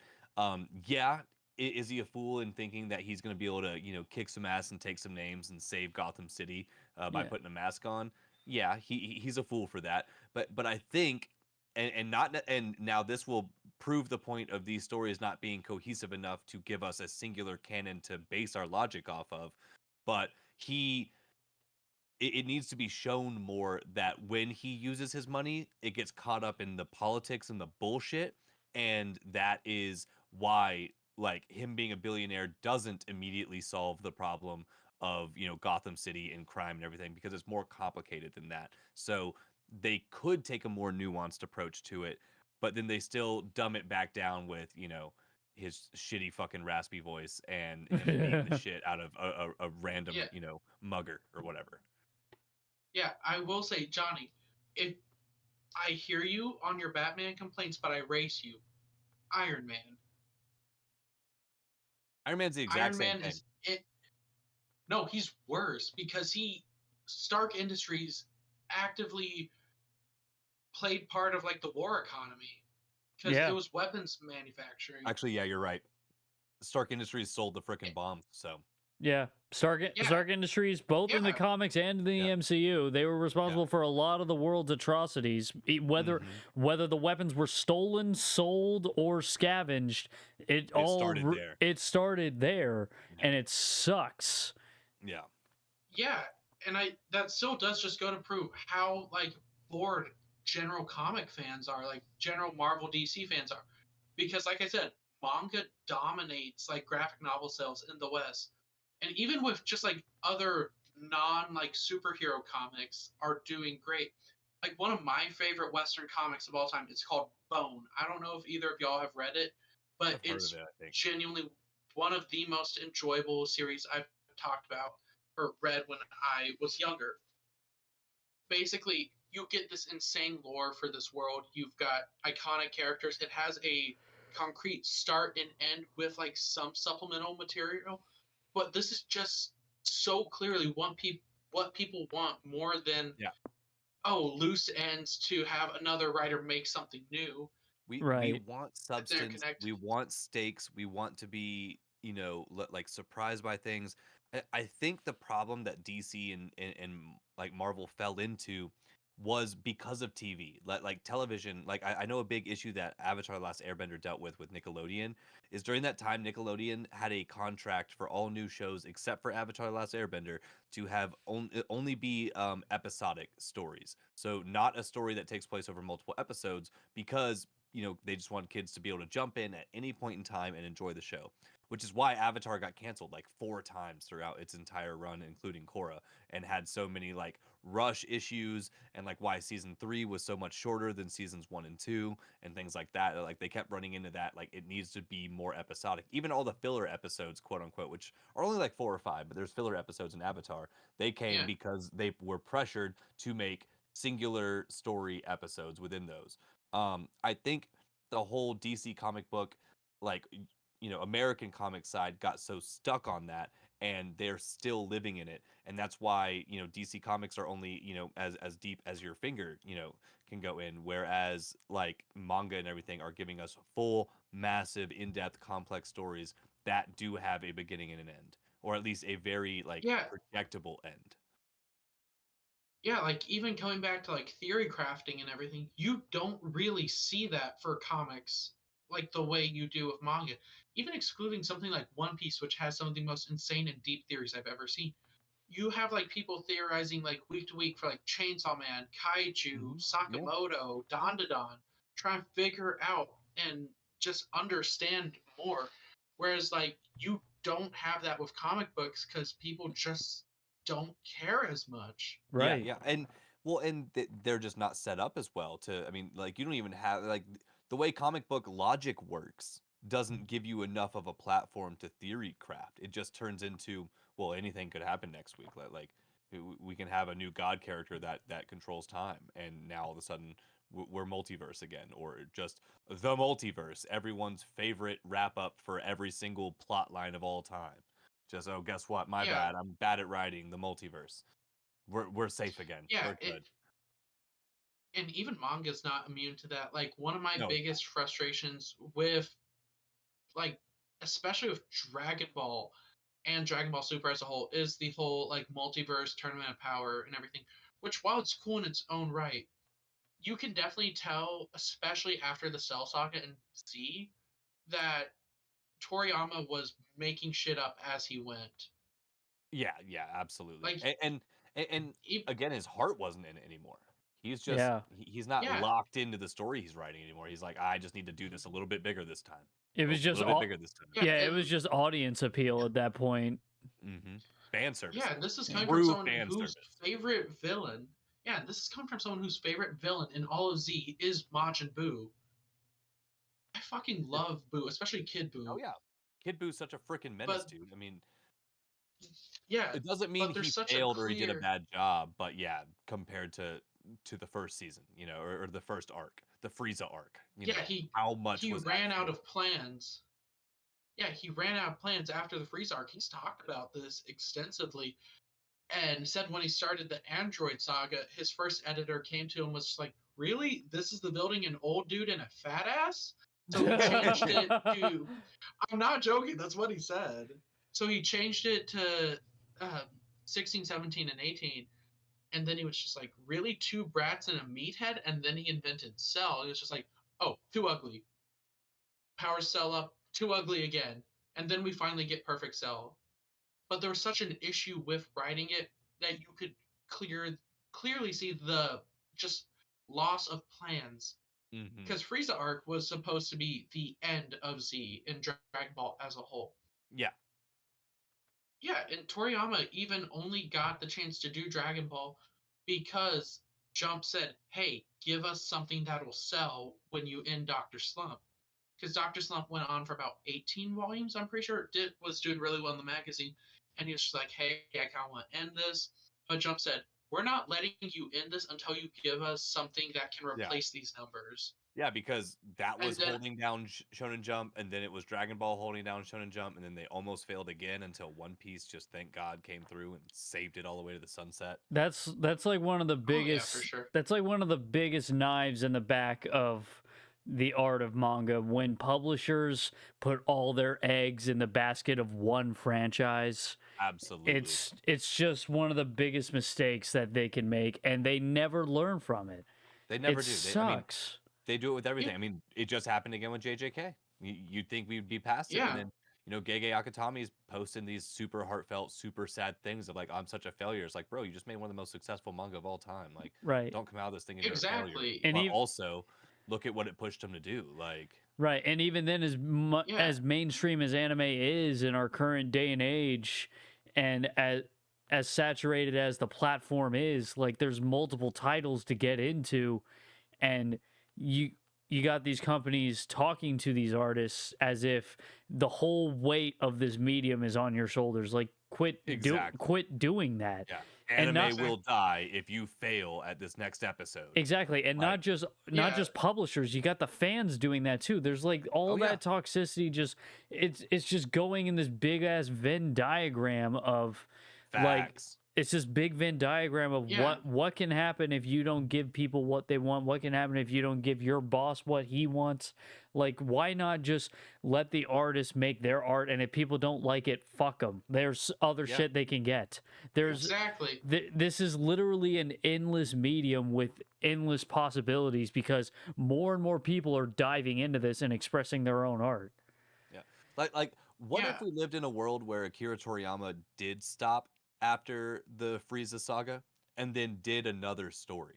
So we have a whole other entire heart like passion project from Akira Toriyama between the time of the end of the Frieza saga and then all the anime that happened up to that point to now. Like as much as I actually do personally still enjoy Super, like I'm not actually a Super hater. I enjoy it. But Yeah, again, I'm not putting a lot of weight on Dragon Ball. I am not looking for the most in-depth plot, the most cohesive like timeline. I like big flashy fights and people screaming at each other and shooting laser beams. yeah, It's fun. It yeah, does what I need it to do. I'm not getting my depth from it, but I don't need it. But like, what would the world be like if we started, if we could see the restraints taken off of these mangaka and just truly let them make what they want to make? Like, the My Hero, person making the ending they wanted to make and yeah, not dropping some re-edited version of it. And same with, Attack on Titan. Like every single manga that comes to an end seemingly comes to an abrupt end. Like Bleach, top 3 biggest manga of all time, at least in its time, and they were still being pressured to finish it the fuck up and get out of here so we can move on to the next gen. Like that's crazy. Like yeah. that's so wild. What are we doing? like even in the magazine itself, you see this because like obviously none of us were really following Shonen Jump week to week back when Bleach first ended. But Yeah, right when it was totally. wrapping up, Shonen Jump started trying to heavily push Toriko as like the replacement for Yeah, Bleach. And people were not jiving with it at not all. even People close. did Yeah, not Toriko really just like wasn't hitting it. Toriko. Yeah, and then there was also the added controversy of the creator being who he is. If y'all don't know, it's similar to like the Kenshin author. Yeah. Yeah, yeah. I've heard, Yeah. unfortunately. So but you can tell when like the magazine is clearly trying to push something. Like even a recent example is a series called Me and Roboco, which despite not really doing the best in like weekly polls, it's like a weekly gag series.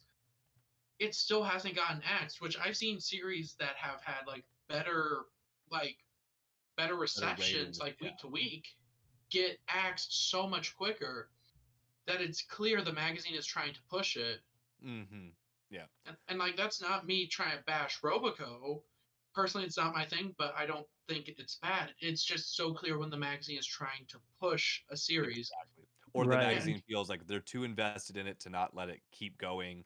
But like, dude, like actually listen to the fans as far as like what like they're telling you as far as ratings and stuff are concerned. Like I think it is important to look at the concept of, you know, let's just say like Dragon Ball as an example. Frieza Saga, you know, we had a retention rate that was at 75%. And Cell Saga, it went down to 65%. And Boo Saga, it went down to 55%. So we're obviously declining, and this is no longer the cash cow that it was supposed to be. Like, let that be. yeah, Let the artist just finish their story instead of milking them absolutely dry for like another spark that might just reinvigorate the series and just keep pushing, keep doing exactly what Shonen Jump is actually good at doing, which is finding up and coming mangaka that are about to make a groundbreaking story. Like, you Right. know, they've still made the right choice so many times with Kishi and with Oda and with Kubo and with literally every single person we've pretty much talked about all night long. Like, they're yeah, good at it. So just be good at it and then let the people who are good at writing manga be good at writing manga. And let's just separate it yeah, all. Yep. yeah. In the manga world, I will say we've been getting so many good developments that I'm hopeful for. Cap, I know you talked about this. Johnny, I think you might have a bit as well. But the Crunchyroll manga subscription. No, I Mhm. I am fully against that. Same. I Same. I didn't I'm even actually bother for it. making I didn't even well, I mean, I didn't even bother making a video about it because the thing is the fact that I see it as a bad omen in my opinion. Same. Like I cuz like the same way Crunchyroll was like trying to umbrella all of anime streaming and Mhm. like it looks like they're just Pac-Manning everything, just waka waka waka waka Yeah, yeah, Funimation, waka exactly. waka everything, and then Well, buying it and killing it pretty too. much Like like it's not like they acquired Funimation and became a better platform because of it. they really didn't. Like that's what drives Yeah, me like the fucking insane. That Like all that happens is that they get their dubs slightly faster, and then that's it. and then they still don't put them on Crunchyroll. Yeah, yeah. Yeah. I will say, I am I am hesitantly optimistic about this because, like, outside like streaming anime itself, I feel like Crunchyroll has done a lot of improvement. Because I don't know if y'all have used the Crunchyroll store, like before I their have used it a little bit. acquisition of, yeah. but have you used it like before they acquired Right Stuff Anime? Uh, I'm not sure to be that honest with you. I don't I know. mean, the last time I I've been pretty used recent. it, I bought Oh, this. I bought this Fumikage figurine, and that was okay, about was so about 3 months ago. they okay, yeah. So y'all haven't, I have. So 2 Octobers ago, or like around November, Crunchyroll absorbed Right Stuff Anime, which was a thing that's been around since like the 80s. It was like a magazine type deal where you could get Mhm. like anime and merch and manga and stuff like that before below market value. And Crunchyroll basically absorbed that, and it's basically Right Stuff, but with the resources of Crunchyroll and Sony behind it. And while Ah, it was like kind of a hard adaptation at first, like, and the changes were a bit gradual and everything, moving everything over, it is a well-oiled, well-working machine now. I use Mhm. Crunchyroll Store all the time, and it is genuinely amazing. Yeah. Like the UI works really well. Everything's where it should be. I really enjoy it. what has me the most excited about the Crunchyroll manga app, and Cap, I've talked to you about this before, but assuming that it is a digital only platform, this will give more incentive and reasoning to bring over series that are a bit more tricky to bring over to the US. Something like Baki, for example, something like Kingdom. I'm holding out hope for Akumatsu, although after the recent stuff with the United Healthcare CEO, I doubt it because Akumatsu is basically a 18 volume long manga of a dude doing that to like every corrupt politician and God. CEO. And it's not subtle about who Yeah. it's talking about. It's like having a series where it's about assassinating a president of a country named Bo Jiden. I'm not joking. That's yeah, how yeah, subtle it yeah. is. It's just on the nose. Absolutely on the It's nose. never getting it. Right. But I hold out hope for something like Kingdom, like Beelzebub, like Billy Bat, getting an adaptation because a lot of the reasons a lot of these series don't get adapted is that they didn't sell well enough in the magazine or the physical volumes Yeah. for these companies to be like, all right, let's put this into We'll print put money into you. and Yeah. worry about Right. volume sales. And Yeah. like translating, that still costs money. Page cleaning and everything, that costs Mhm. money. But nowhere near the amount printing costs as it does for like even just one volume for a series. Like that costs so much money. Yeah. And keeping it in print too. So that's where I am hopeful, at least with the Crunchyroll manga app. If they actually start looking at lower or lesser known mangaka and actually reaching out and giving them a chance and also just reaching out to those manga that have slipped between the Shonen Jump cracks and haven't quite got like the serialization they deserve, I would love that. And I would love to be the optimist who would say that, that is what's going to happen. But since it's Crunchyroll doing it, they just don't have a good enough track record for me as a consumer of anime specifically, like the way their anime apps and UIs and everything works. And it feels very corporate at this point. And so I've just Mhm. lost my faith in it just on that regard. But I'll always say this, I hope they prove me wrong. If they prove me wrong, I will Yeah, gladly sing their praises. If we do see another good hub for manga arise from this, that'd be dope. But it sounds like another subscription to me, and Right. yeah, another that thing is I have, fair. another cash grab for something that'll be of lesser quality than what I'm already getting for $2 a damn month at Viz. Which is an Yeah, unbeatable subscription price at this point. Yeah. yeah, Like, exactly. and then which I'm not heavy on this side, but like, and then all just the ability to pirate at that point, like something comes Yeah, out on Crunchyroll, like, and it's another $5 a month for my already like $10 or $12 a month that Crunchyroll's become when it used to be like $4 a month. Like I don't know. Like yeah. I'm not loving the feeling of this, but I would love to be proven wrong. Yeah, bro, same. I 100% agree. I feel like that's a very valid stance to take.